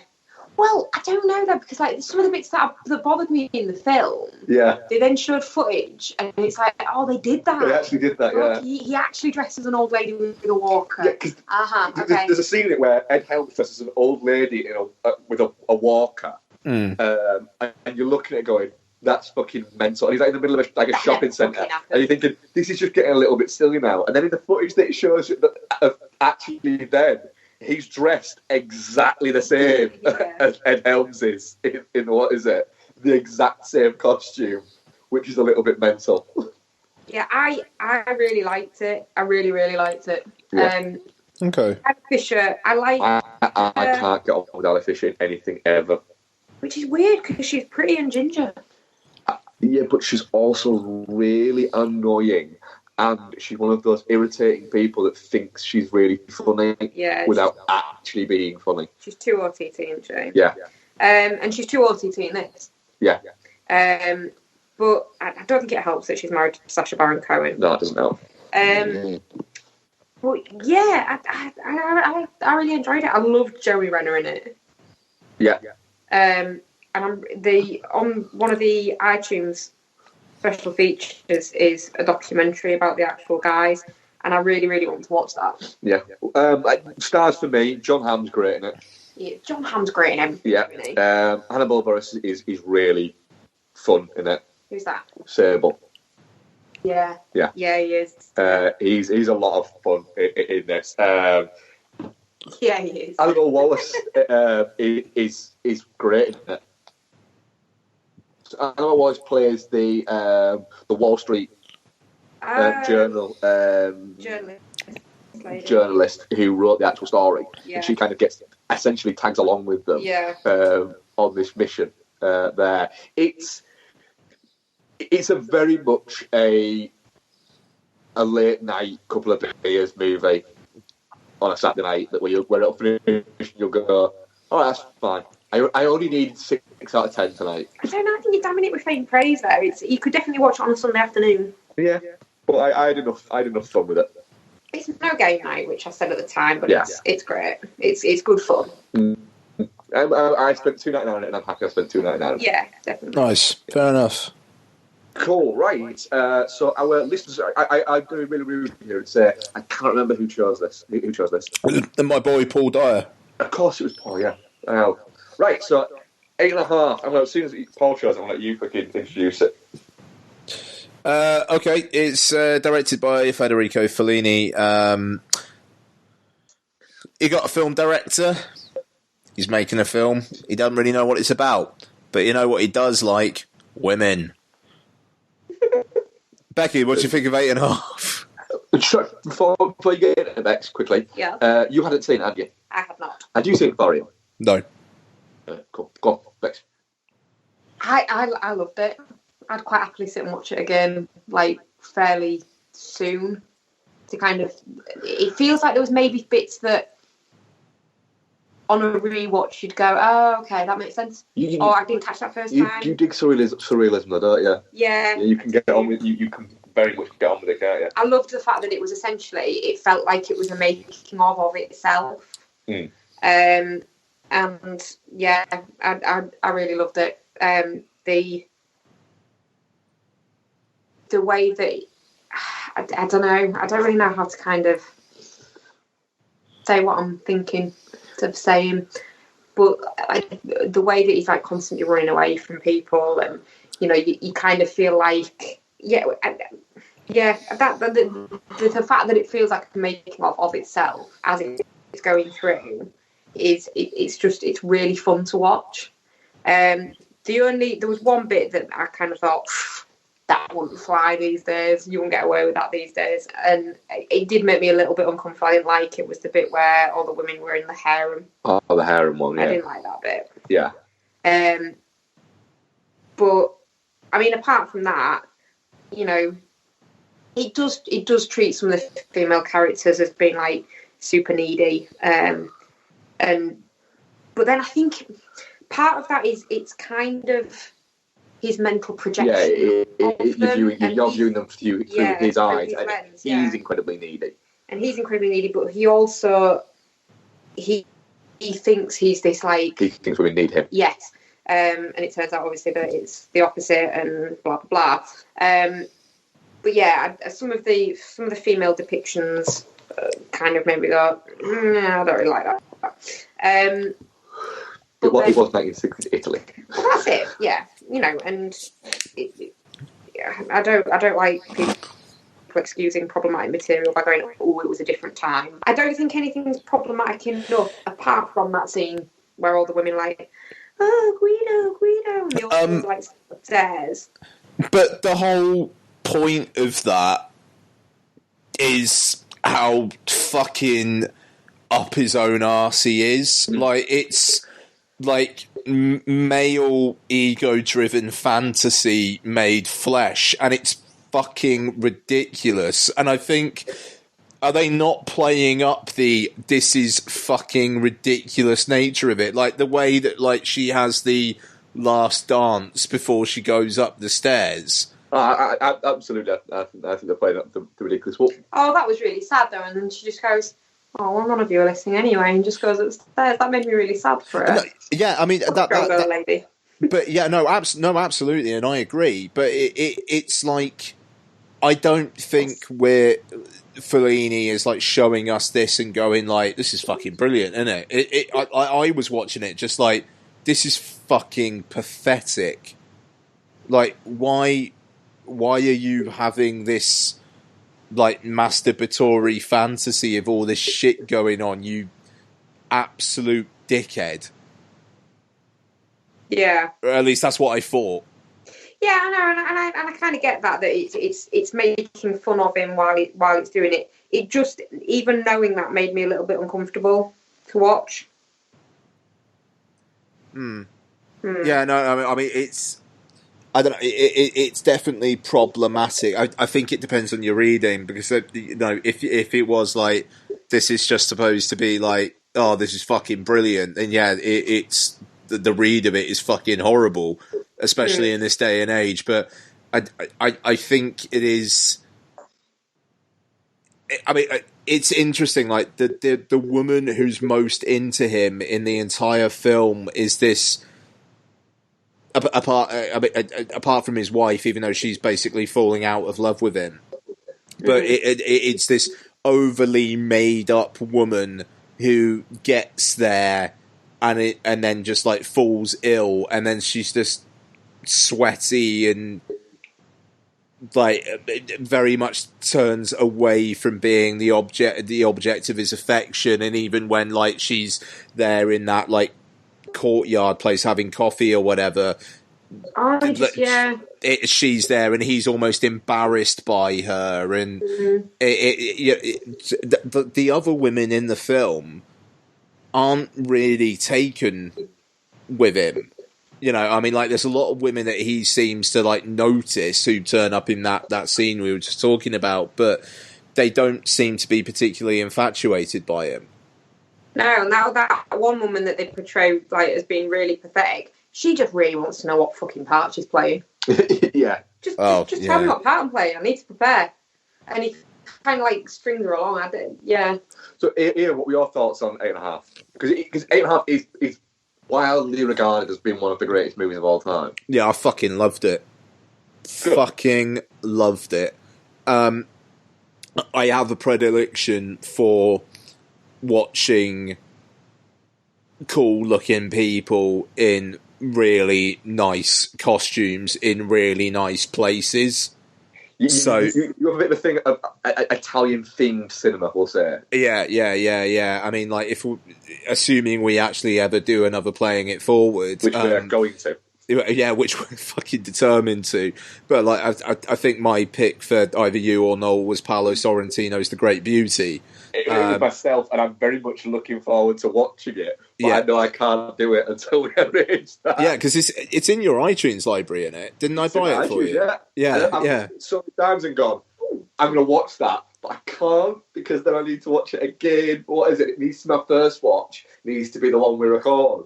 Yeah. That's the thing. I bought Ghost in the Shell for Noel to do, and he just watched the fucking thing. It was like, I don't think I made myself quite clear enough. But no, I mean, it's yeah, I don't know. I really enjoyed it. I thought it was funny. I thought it was cool, but then also pathetic. And I just the meta hoops it is fucking jumping through. Like that scene in like the screening room where they're watching the scenes of in the film, just reflecting what's going on in his relationship with his wife, and it felt ahead of its time, but it never ever rubs your nose in, look how amazing this is. It just feels like it's doing what it's doing. Whereas I mean, like the Rob Marshall like remake 9, that is a film that feels very, very, very in love with itself. Yeah. This film doesn't feel like it's in love with itself. It feels like it's telling a story, but the locations and the costumes and the production design have just become classical over time. Whereas 9 is basically like lifting that stuff and going, this is really fucking pretty, isn't it? I do. We were talking about rewatching 9 before watching this, and everybody okay? Yeah. I thought I just heard a big bang then. Could have been our dog moving around. Okay. But yeah, no, we were talking about rewatching 9, and it's just like, I'm not entirely sure I can do that now, because I think it would just piss me off. But it does make you when you watch 9 back, you do go, right, this isn't even vaguely the same ballpark of a movie. Do you know what? It's just because I completely forgot about 9 while we were watching it. But when we were watching it, I was thinking one of the characters looks properly like Penelope Cruz. Yeah. Is it Louisa? Yes. Oh, yeah, she's And a very, Penelope very, Cruz is in very that, isn't attractive she? woman. She's a very attractive woman. I Yeah. just want to say, very attractive. She's quite fetching. Yes, she is. I liked Gloria as well. I was a big fan of Gloria's shtick, the one that was with the older guy. Yeah. Hello? Ian?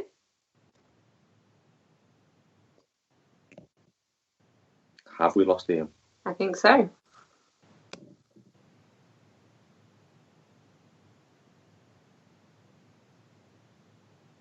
Do you appear to have lost Ian briefly? You haven't lost me, I was weeing. Oh. And it was Gloria who was quite fetching, not Louisa, the one who was... Sorry, I watched... I think that was the one that you messaged and said, this woman's quite fetching. Yeah. The one I actually sent you guys, the picture to in the boy chat, because that's... Yeah.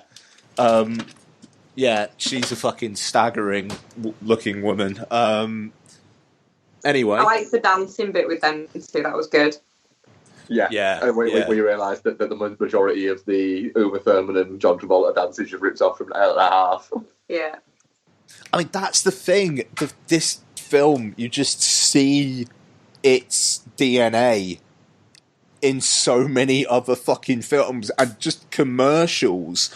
Like, I don't know, this feels like every single Italian beer commercial is directed by someone who really likes 8.5.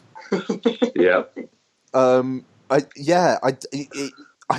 It's one of those ones that you kind of like, you're told so much about how it's one of the greatest films of all time, and you look at the runtime and think like, oh god, this is going to be work. And it's just not. It's not work. It's really entertaining, even though it's got a very serious story to tell. And just like, you get in all these little bits about what what his film is, and it's like talking about like a spaceship and stuff like that. And then you got that scene where you see the set, and it's like, fucking hell, they actually built like a rocket set just for the film within a film in this. And yeah, he's got no fucking idea what he's doing if he's just like, right, yeah, let's build this rocket set. Because you know, like, this guy is not making a film that involves a rocket, and yet here one is. Yeah. Spot on right on that. It's the pomposity of it and the boisterousness of it all is there, sort of, for all to see, and it's quite glorious at points with stuff like that. In the fact that it's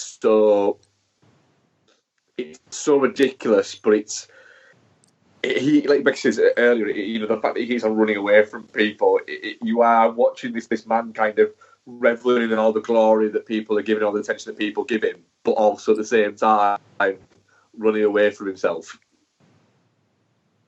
Yeah, no, exactly. What did you think of it, Mark?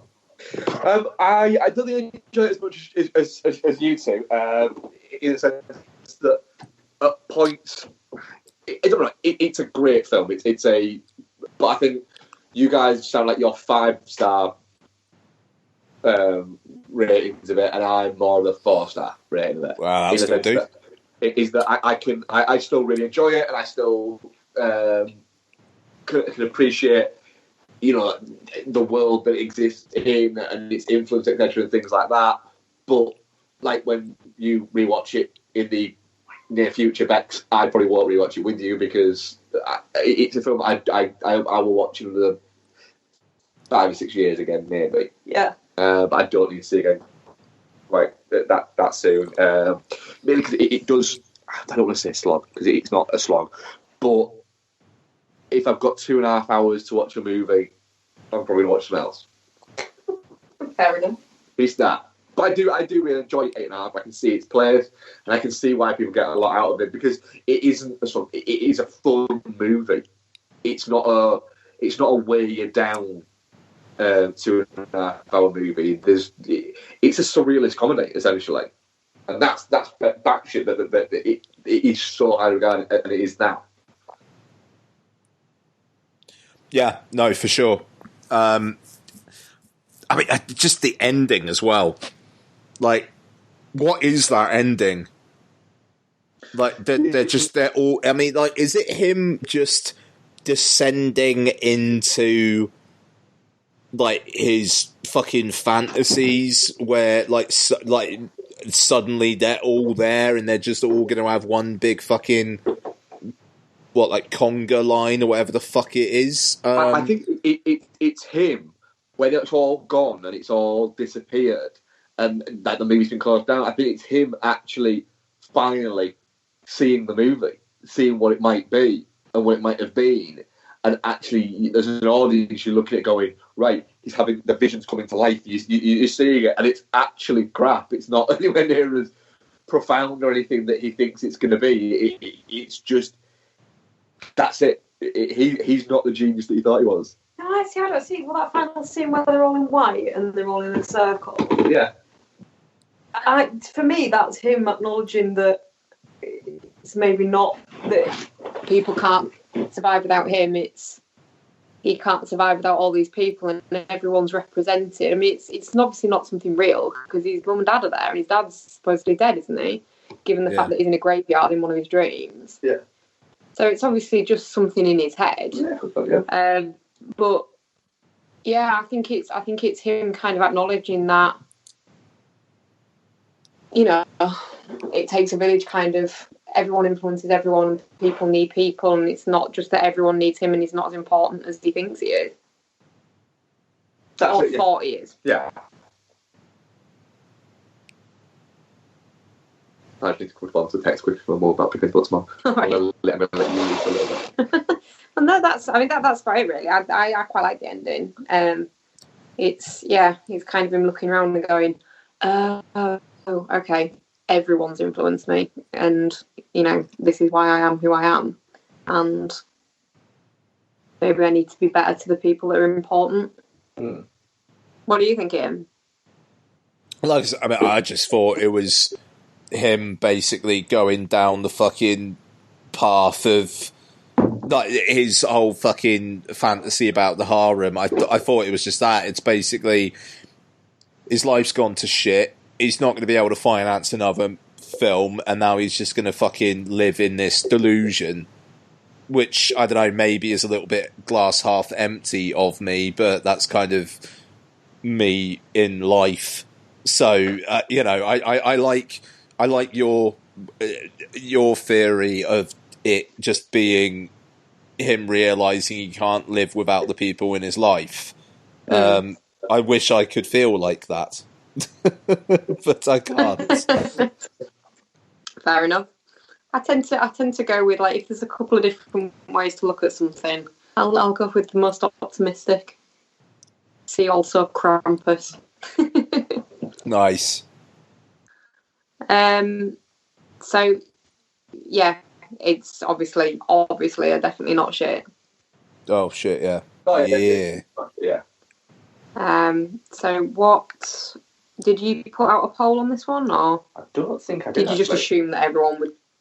I just don't think I just got to put out a poll. So yeah, 8.5. I think that's pretty much everything to say on that. Ian? Yeah, I'm good. Yeah. Thought you stopped smoking. Yeah. Figured it wouldn't kill me.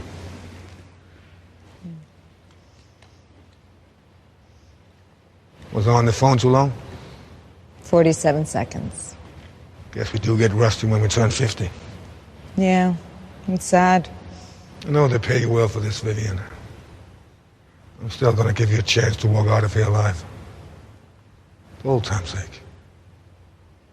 You've become sentimental.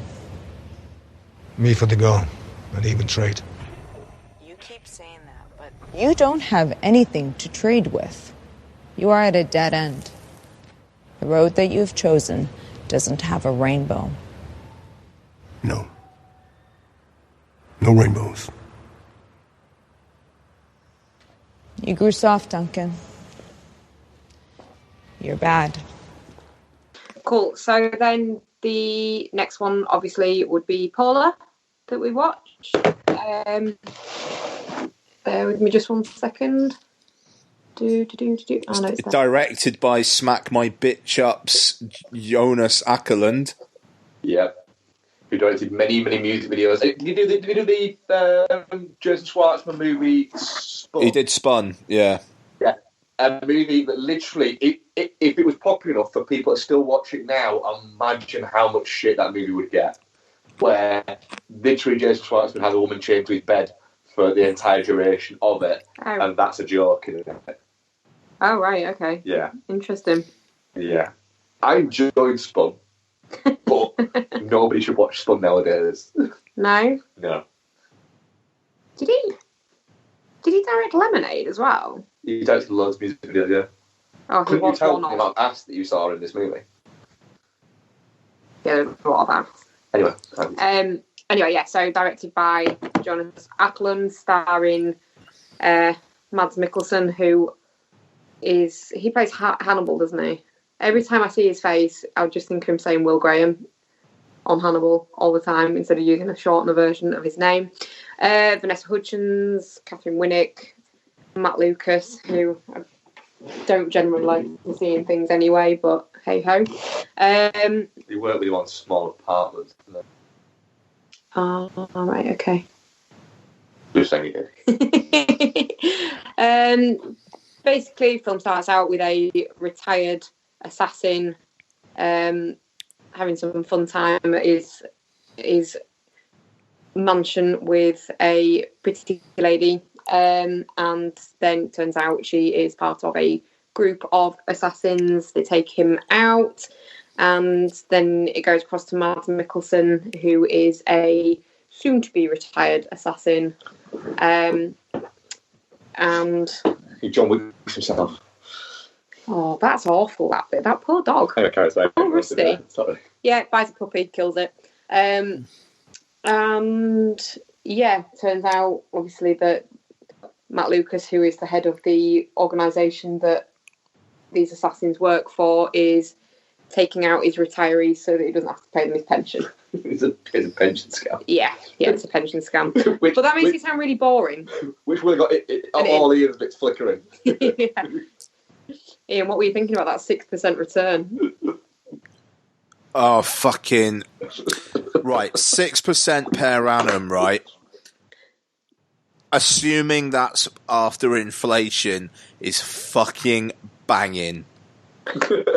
Like, it fucking really weirded me out when they had that whole scene talking about pensions. I thought I fell asleep on the train, and I was just like, because I was watching Polar on the way to work while that scene was going on, and it was like, fucking what's happening? Because I tell you what, a 6% per annum return. To be fair, even after inflation, before inflation these days is not too shabby. So yeah, no, he's done some good retirement planning. I'm not going to say anything more because I could delve into the world of financial advice, but I'm not a representative for my company. I've never said who I work for. Even though I do dread the day, I fucking dread the day that I speak to someone at work who listens to the podcast or something, and then it's like, shit, I'm not even going to be able to like talk about just even what my job is, no, regardless of where I work, just because I might say something on this podcast that is deemed as financial advice, and then somehow I get a complaint against me.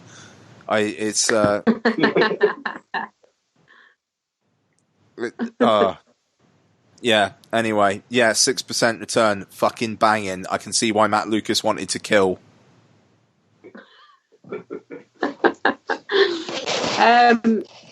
So one thing that did confuse me when they were talking about the pensions, just to carry on down the Pension flow. chat, yeah. Oh God! All right, yeah, yeah. Go on.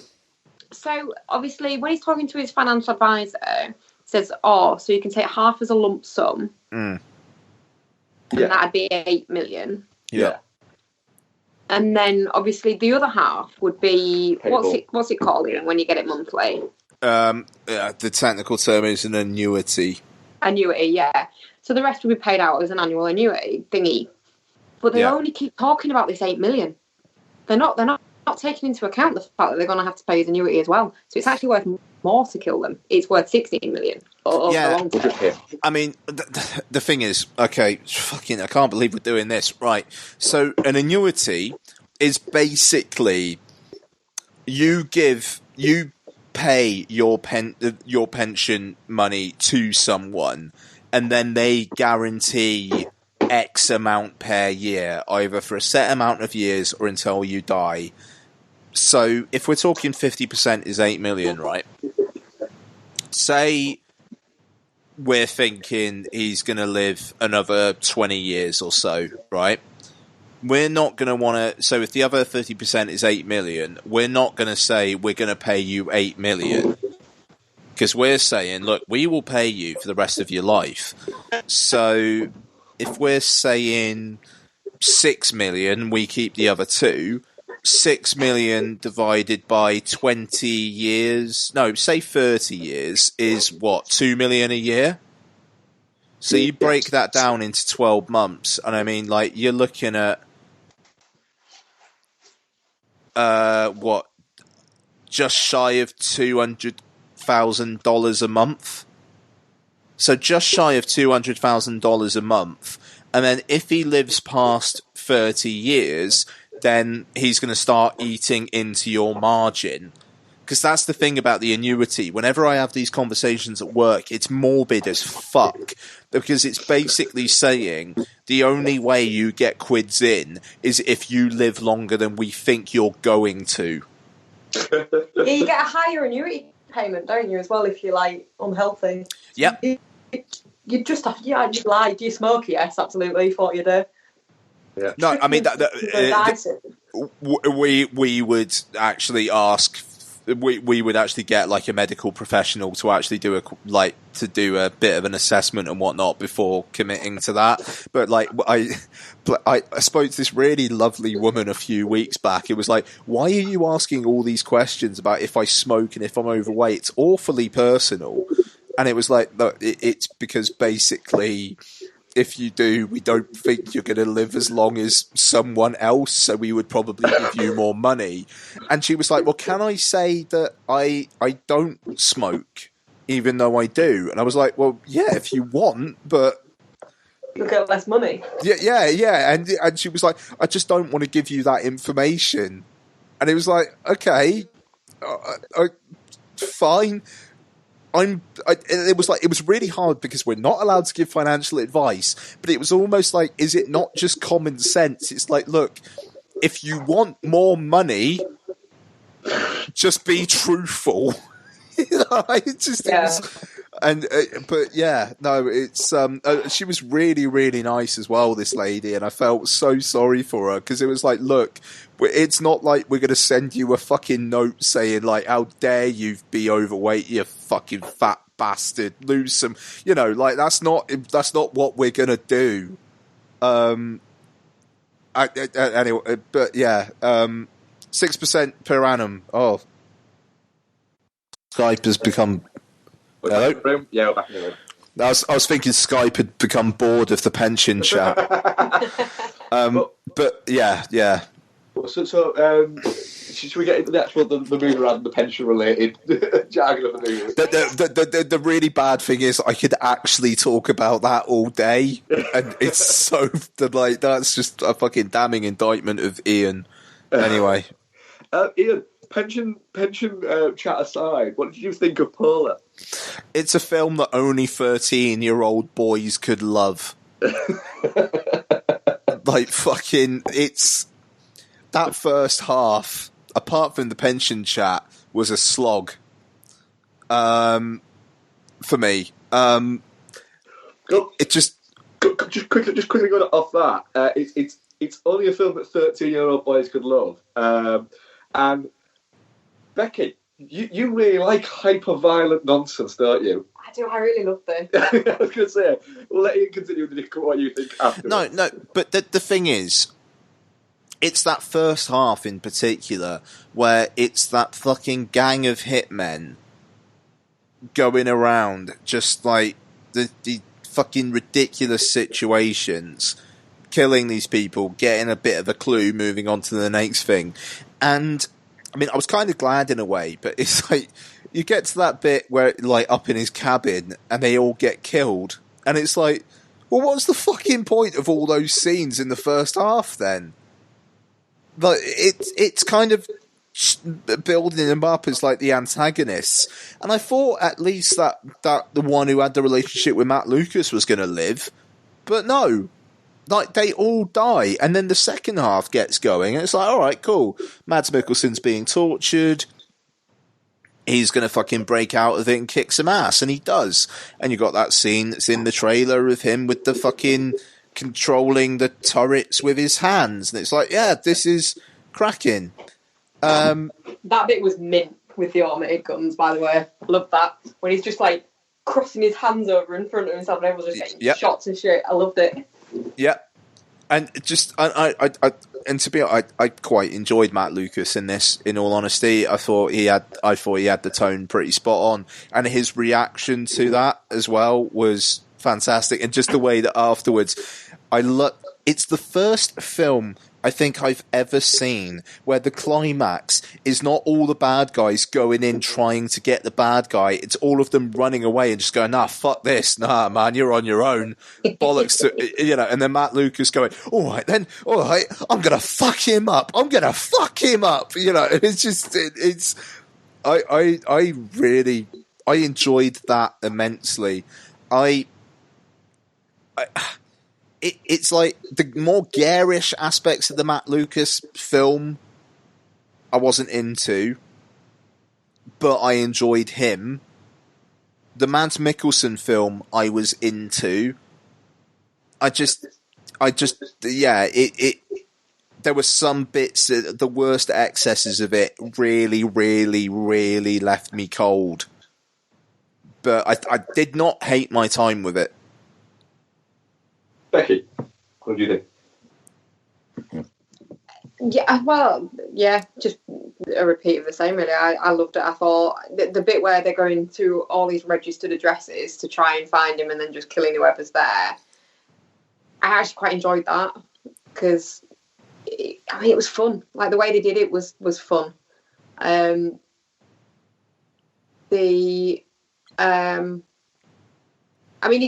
does really get going sort of after that, once he gets, once they've gone and he's like, right, I need to find out who's at the fucking top of this, and goes after Matt Lucas. That's where it really gets going. But I thoroughly enjoyed the bit before that as well. I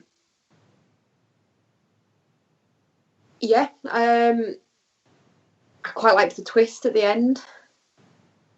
You knew the flashbacks were going to tie into it somehow, but yeah, that was pretty obvious though. Yeah, it was, but quite, it was good, and yeah, the torture scene was unpleasant. Did not like you see someone and you're like, oh, I bet that hurts. That one, like, you really kind of you could imagine it hurting. Like, you could imagine how getting cut with some like fucking tin snips or whatever they were supposed to be when he first starts going at him would really hurt. The gun bit, the good. The wire pliers, tin snips, they would be terrible tin snips. Alright. What, you're gonna go in on tools now? We've had the pension talk, are you gonna talk about his fucking toolbox? They're not tin snips. The snippy things. Like, you knew he was going to get out at some point, obviously, but when the knife broke off in his stomach, you're like, oh, shit, he's going to use that to pick the lock, but he's going to have to dig it out first. This is going to be not nice. He's also got no eye now. The torture bit was a bit like, I don't know if I can actually watch this through both eyes. Which would have been fine for Mads Mikkelsen, because, you're wonderful. Yeah. Yeah, really, really enjoyed it. Really, really enjoyed it. Cool. I think I'm more towards your side of it, in the sense that I dug its over the top ridiculousness. Yeah. Of it. I was quite pleasantly when it started and went, is that fucking Johnny Knoxville? Yeah. It did. At points, it was a little bit like it felt like it was being made by somebody who makes music videos, because there was an awful lot of gratuitous ass shots. Man who likes an ass, but even I was getting a little bit like, we get it. Girls have nice bottoms. Could we get back to Mads Mikkelsen killing people? That's more fun. The Vanessa Hudgens thing was very obvious. I thought she was quite weak in it as well. Yeah, she wasn't great. No, she was a little bit. I don't know. Who that? Sorry, Vanessa Hudgens. No, yeah, I don't know. She was like, I thought she was really one note. Yeah, like she's overly meek. But this guy's dropping everything. And I don't know whether it was just the fucking Dolby Vision I was watching it in, but did it look like they actually purposely made her up to look a bit rough? Yeah. Yeah, it did look like that, yeah. But then... See, normally, you've got Vanessa Hudgens in something, you know you're going to get at least some really good hair. Whatever they've done to her fucking hair in this movie was a crime. You got a lot of good hair from Catherine Winnick. That is true. Yeah. She was she the fucking head assassin woman in the first half? Oh no, she's the blonde. She's Vivian. She's Vivian, yeah. She was fantastic in this. She's always fantastic in anything she does, to be fair. She wasn't in it enough, mind. No, she wasn't in it enough. But her character, the constant different wigs that she was wearing as well was brilliant. I thought she was a much more interesting character than Matt Lucas's thing. And I think the Matt Lucas character I didn't dislike, but he's just an actor that I just don't get on with. I thought he was really interesting casting as just like a hammy, peroxide blonde, fat comic book villain. I don't know, like it kind of feels like he was a comic book villain from 20 years ago, maybe. Yeah, which I think it's Paul very much knows what it's doing, and that's what I quite liked about it. But I do think there was a more interesting Mads Mikkelsen movie hidden in there. And he's an odd actor, Mads Mikkelsen, because he's always great and everything, but he does occasionally do these fucking out of left field things. But I love the fact that you've got the juxtaposition of his super serious performance, and he's clearly making a very serious movie, and then there's all this crazy going on around him, and this hyper technicolor kind of stuff, and he's just. There's a music video going on around him. That's the thing. But I like that. I think that worked. That's fine, yeah. I'm fine with that. I didn't dislike it. I enjoyed it quite a lot, actually. I got easily enough out of it. It was fun. I felt it got a bit bogged down in too much story towards the end. It's like, right, we get it. We're not coming here for fucking story.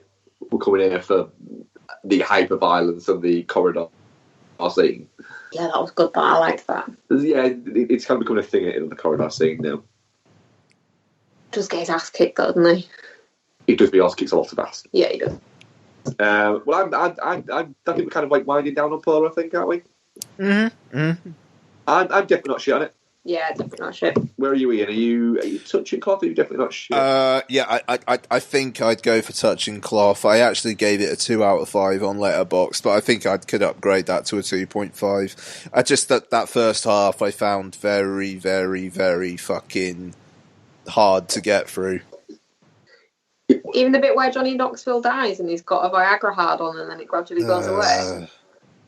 You see, I think I was more into the first half than I was the second half. But literally, when Ian, when you did tweet saying that it's a movie only a 13-year-old boy could enjoy, I did actually think, yeah, I'm going to dig this. Yeah. Because whenever it's a what idiot are we making this movie for, it's me. You just gleefully say, I'm the idiot.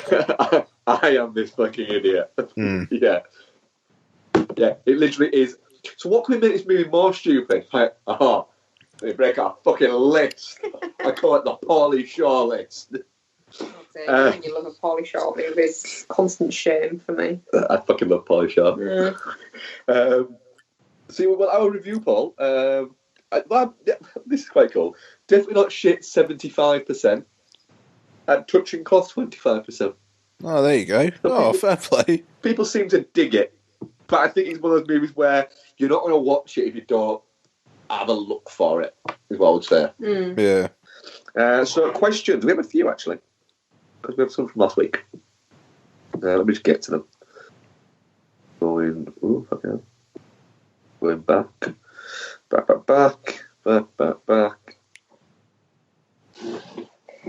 Okay. John McGrath. What's your favourite John McGrath? Who? What's your favourite cinema monologue? What's my favourite what? Cinema monologue. I go first. Yeah. Blade Runner. Oh. Tears in Rain, End of Blade Runner. That's a good one. John Turturro before he doesn't die in Miller's Crossing. In what? In Miller's Crossing. Well played, Ian. Well played. Thank you. Fuck, I'm struggling to think of one here. Can I have Stallone's breakdown at the end of First Blood? First Blood. Yeah, boy. That's a great shout. That one. Yeah, that's mine. I actually think there's one in Fight Club in there. Yeah. Even though the film's quite dated, the monologue stands up. Yeah. There's a couple in Fight Club I think you could pull out. Yeah. Yeah, that's mine. That's mine. Right, what else we got? My phone just locked. Apologies. A lady that I work with, properly obsessed with Sylvester Stallone. She's brought in her own mouse mat, which is like the bit in Rocky where he's got the flag wrapped around him. Rocky IV? And he's just pulling that like Sly Stallone face of like... Yeah, the Rocky IV face. Yeah. She's got that as a mouse mat, and she's come back after Christmas with a Sylvester Stallone calendar. Holy fuck, who is this person? She's quite new. Is it Emma, the new girl? No, it's not Emma, the new girl. You can't say white people's names. Is it not Emma, the new girl? Say, come up here there. You need to tell me more about this. Why haven't you fucking told me about this now? Because I thought you might insist on meeting her. I do insist on meeting her. She's also a Liverpool fan. What the fuck? Is she hot? Are you sure? So a lot of people. I'm a Liverpool fan. And like Sly Stallone. Why are you looking elsewhere? I'm just saying. Yeah, well, you're not... No, don't worry. Got a reserve, haven't you? What were you about to say? Were you about to say something horrible? Who? You. What? No, you're not. Oh. I'm not... No, what? No, nothing. Next one. Sorry. Next question. What have we got? Where are we? Jordan McGrath. Rick Kidd at Rick J. Kidd. What are your favourite and or least favourite twists in movies?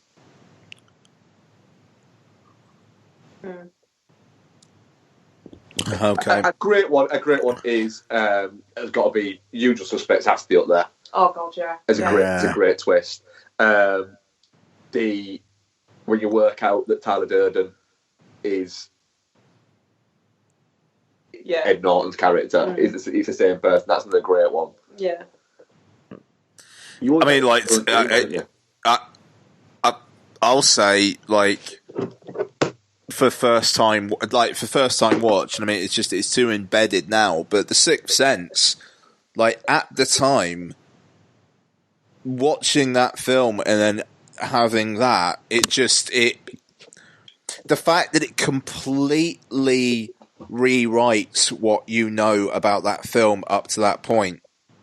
Yeah, you almost feel like when you first watch, you almost feel like just rewinding it and watching it straight away to go, No, he must have talked to someone. Someone must have like interacted with him. Yeah, it was a good one at the time. I fucking hated The Sixth Sense, and I still fucking hate The Sixth Sense. But you don't like children, though, do you? I do not like children, no. I actually said to you at the beginning of Destroyer before it started, oh, fuck. I hope the thing doesn't send her over the edges that a kid dies, because I just won't be able to connect with that. You are terrible. Yeah, I never got on with The Sixth Sense. So I'm going to have that as my least favourite. Yeah, well, I would say, it's probably probably was one of the best at the time, but now it's probably one of my least favourite because of what came after it. One of the terrible one is The Village. It's just shit. It's just shit all round. You really dislike The Village, don't you? Awful. Yeah, it's crap. What other bad twists are there? Can't think of any particularly bad ones. Must be some awful. There will be some awful ones, yeah. Well, a really bad one is the law-abiding citizen one that he's getting out of the back of the prison through what is it? Through just a toilet into a tunnel.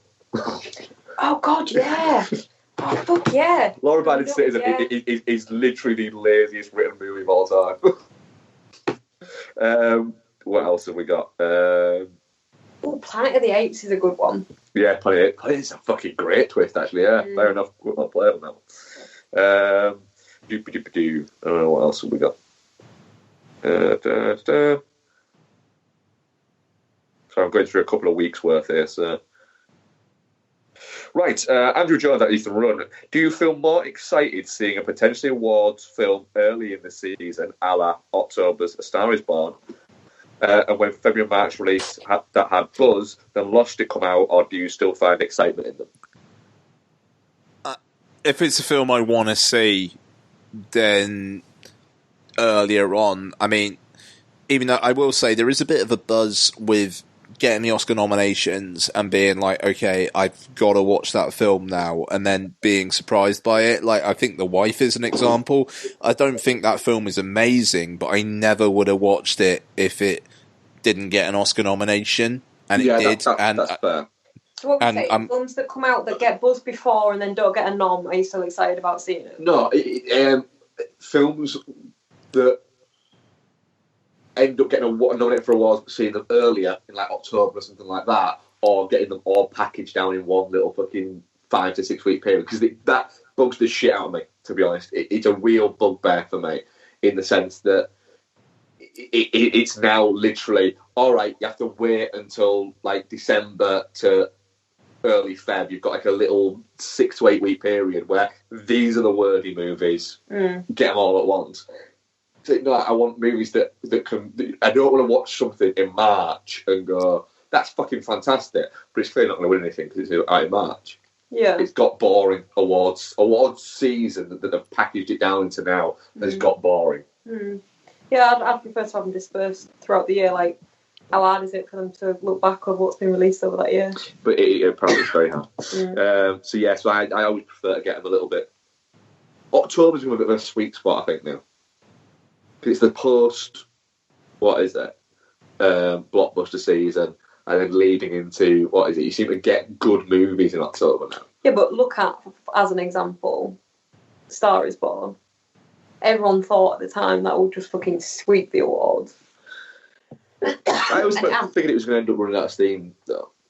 But I think more than ever now, with certain things, and we did awards check the lead, so I won't get too much into it. I think the Oscars this year are more now seeming irrelevant. The fact that they're not going to... There's a big rumour now doing the rounds. There's only going to be 2 songs, for instance. Yeah. And that more of the technical ones are going to be taken off to streamline it down, and one of those they're going to take out is best cinematography. Oh, wow. That's quite a biggie. That's not going to be on the live feed. What is it? With best cinematography...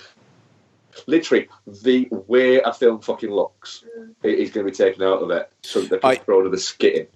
As soon as the ABC deal is over, the Oscars is going on Netflix. Yeah. Is that confirmed, or is that what you think? No, that's just what I think. Yeah, I think you're right. they want to be the home of movies and whatnot, and now that Roma has kind of broken through that glass ceiling, I think that shit, man, Netflix has got fucking money to burn. They could give the Oscars so much more money. Netflix could make it a massive event. They'll get more people watching it, and they'll do the whole thing without adverts. So like the time that you break for ads, like they don't have to make. There was a thing going around that was saying that 10 years ago, the Oscars advert space would cost almost, not quite, but almost the same as the Super Bowl advert space now. And then I was reading a thing that said you could literally now, you could buy all of the advert space during the Oscars for one 30-second Super Bowl advert. That's crazy. Yeah, I mean, and that's the thing. I mean, and I don't know, it'd be interesting if it went to Netflix, because they would show the whole thing. I mean, it's like my thing with the fucking BAFTAs. The fact it's on BBC One, which is great, but it's time delayed and it's edited. And it's like, just fucking stick it. If people want to watch the whole thing, stick it on BBC 4. I mean, fuck, man, just stick it online on iPlayer. Stick it on Red Bull.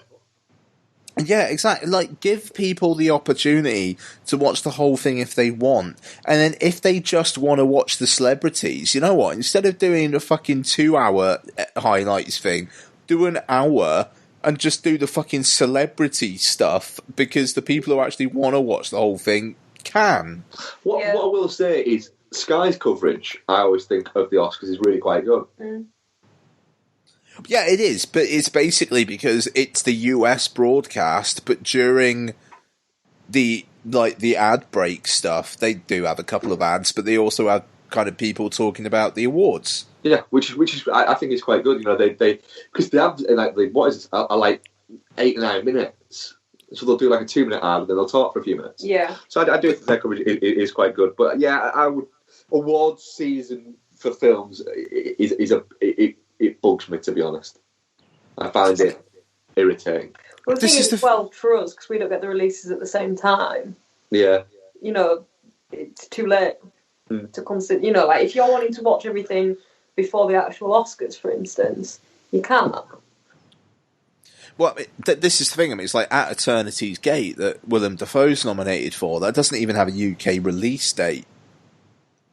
So that's the thing. I mean, like literally, if you want to watch all the films that the Best Actor nominees are nominated for, you will have to torrent.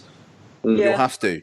I mean, it's either that or actually, I don't think it's even available on disc in the US. So there's literally no legal way of doing it. And I mean, to be fair to the people, if it even has a distributor over here, they probably weren't expecting Willem Dafoe to actually get a Best Actor nomination.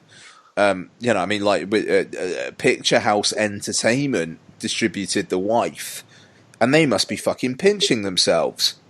Because the amount of people who just spent a $5 on iTunes to rent that fucking thing that probably wouldn't have otherwise. Yeah. And good on them, because it's Picture House, have the $5. But it's interesting. I mean, it's like with like the Cannes ceremony or the Independent Spirit Awards in the US before the Oscars. It's like, have fucking Mubi or like the Criterion Channel when that launches, or Netflix or Amazon Prime, stream those things, because they're not they're not easily viewable over here at the moment. They'll cost fuck all, but at least it gives people some film fans some content to watch. Yes. It just, I don't know. It's a crying shame. I just remember 10, 20 years ago when Oscars the Oscars were on the BBC, and, you'd have it on overnight, and then there'd be highlights on the Monday night after the news on BBC One. Yeah. And that just doesn't happen anymore. Now the Oscars is basically just a bit in the news in the morning, and a couple of days later it's gone, and then it's it's a pub quiz question. Yeah. Yeah, absolutely agree there. We have another Rick J.K. question, actually, now. We had one from last week, we got one from this week. Having decided to watch a film purely because one character was described as crazed grenade lobbying priest, what character description would make you decide to watch a film? I'll tell you what, crazed grenade lobbying priest. Yeah.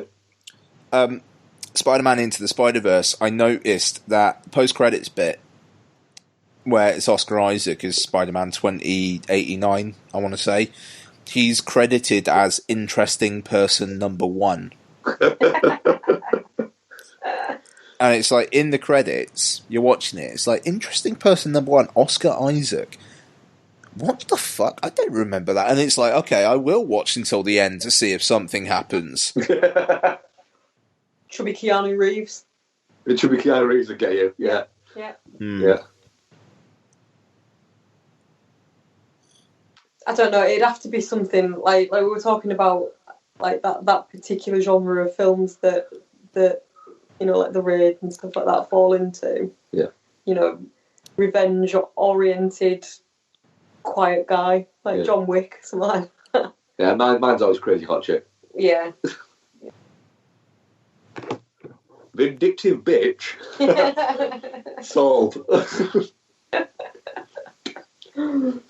So, like, literally, did you read about that attractive girl? Yet manipulative female?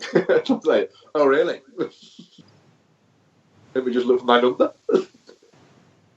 like that girl who recently was sentenced to, I think she got 6 months in prison because she went on one date with a guy and then proceeded to send him 159,000 text messages. And turned up at his house and broke in, and he found her laying in his bed. Wow. Yes. Also, played by Emma Roberts is a good one for you. Played by Emma Roberts is a good one for me, yeah. Yeah, fair enough, thanks. John, at Emery YFC, best Gerard Butler film. The one we made a fucking rating of. Gerard Butler's an odd one, isn't he? Well, someone where he says he's going to kill everyone. That's Law-Abiding Citizen. Yeah, that's Law-Abiding Citizen. Yeah, it is. Law-Abiding Citizen, that's a fucking odd one. Gods of Egypt, my God.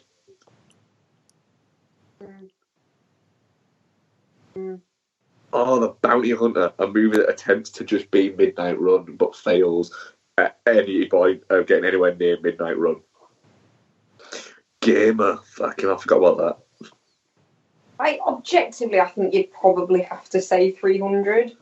But I'm still going Law-Abiding Citizen for I'm going to kill everyone. God, fuck, he's in Lara Croft as well, isn't he? Yeah. I want Reign of Fire. Oh, Reign of Fire is good. Yeah. That's not really a Gerard Butler film, though, is it? No. Is it Christian Bale? It is Christian Bale, that, yes. Dragons, man. Fucking dragons. Right, what else we got? Vishnu, Zombie Vish. What film was the biggest letdown based on promises made by cover art, VHS box, preview image in iTunes, etc.? No, say that again. What film? Sorry, my phone's gone weird. What film was the biggest letdown based on promises made by the cover art / VHS box preview image? So, like the poster on the cover of the DVD or the little tile thing that you get in. Where is it? See, the first one that came to my mind when I read that was Mute. All right. The thing for that looks really like futuristic and cool and not great.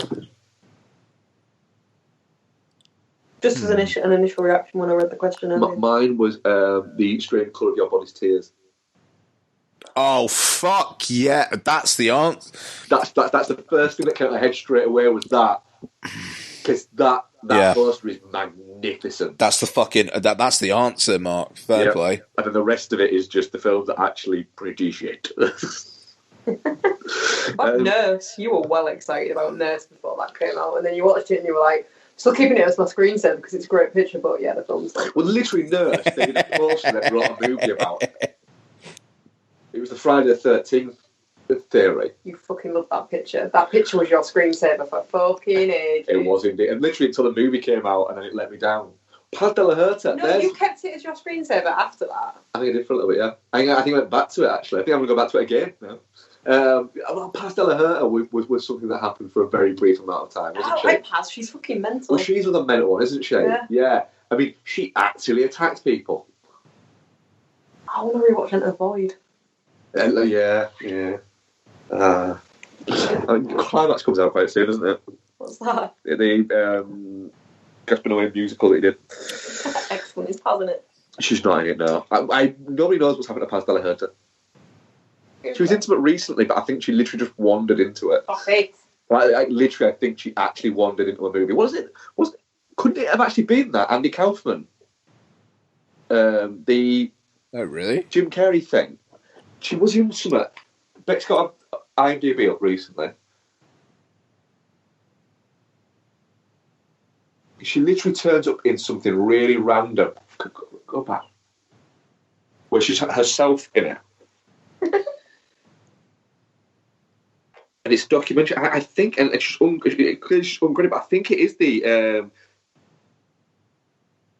Jim Carrey. What is it now? She just turns up randomly at one of the apartments where they're doing one of the shootings. Right. And she's just in it randomly. It's a real weird one. So, yeah. Anyway. Done with that. So, our poll. Green Book has won.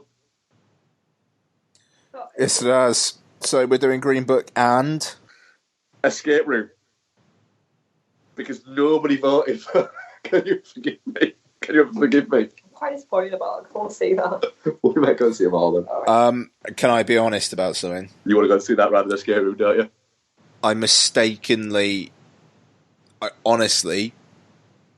I pressed Escape Room on the poll and I didn't mean to press anything. What were you trying? So what, you were one of those people? No, I was literally meaning to scroll past the poll and I pressed Escape Room by accident. That voted for Escape Room, then, aren't you? So I'm the only person who voted for Escape Room. So I'm going to say I mistakenly pressed Escape Room. Bex has just said she wanted to see Can You Ever Forgive Me? Let's just do Can You Ever Forgive Me? Agree, but yeah, I'm good with that.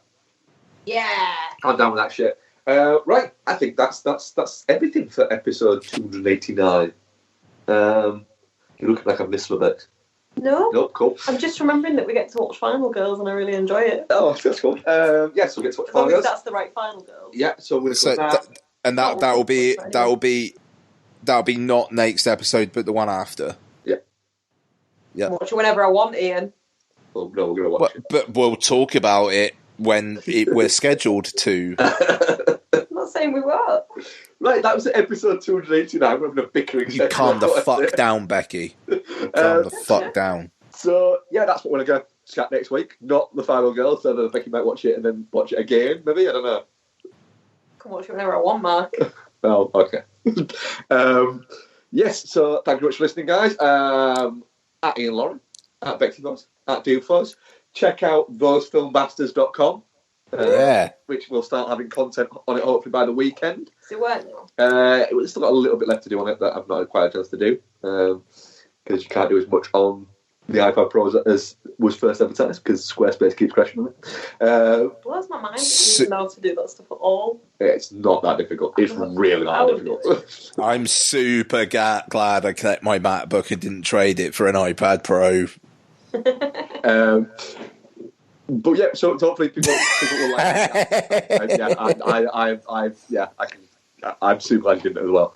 But in saying that, I do love my iPad Pro. It's beautiful, but it can't do everything a laptop can do. They just can't yet. Well, no, but it's so stop telling people that they can.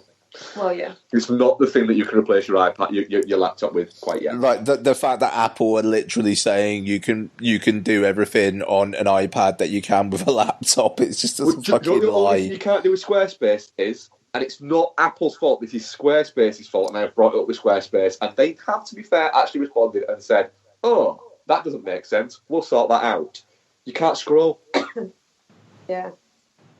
You can't scroll on it.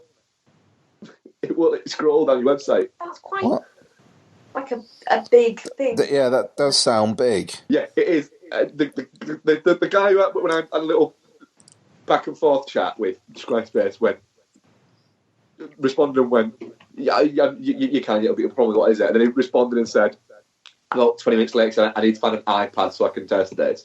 And went, no, you can't. We'll sort that out. That's something at least. It is, but the good thing about Squarespace for that is all the bits that you're using on it are by Squarespace, so that you can do that. Whereas WordPress, it is different, which is why I chose to do it in Squarespace rather than WordPress, because although I can do the WordPress thing, it's less stress for me, in theory. This is getting a bit nerdy. Pension for fucking chat.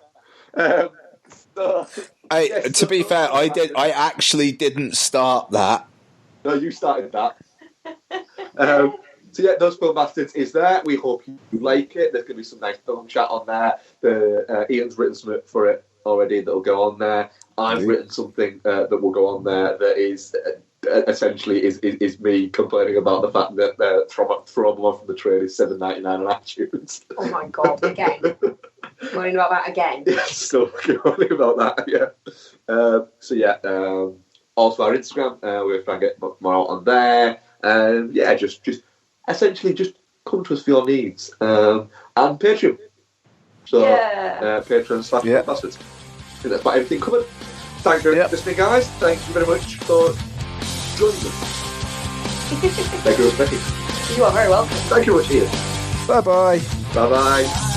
All the small things, true care, truth brings.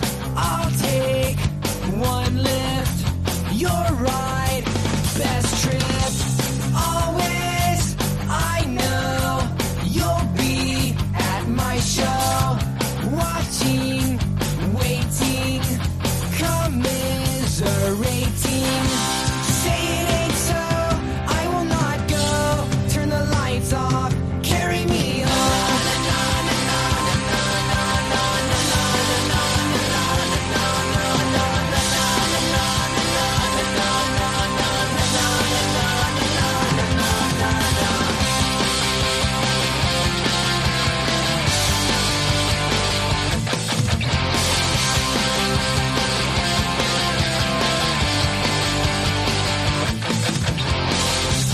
late night, come home, work sucks, I know.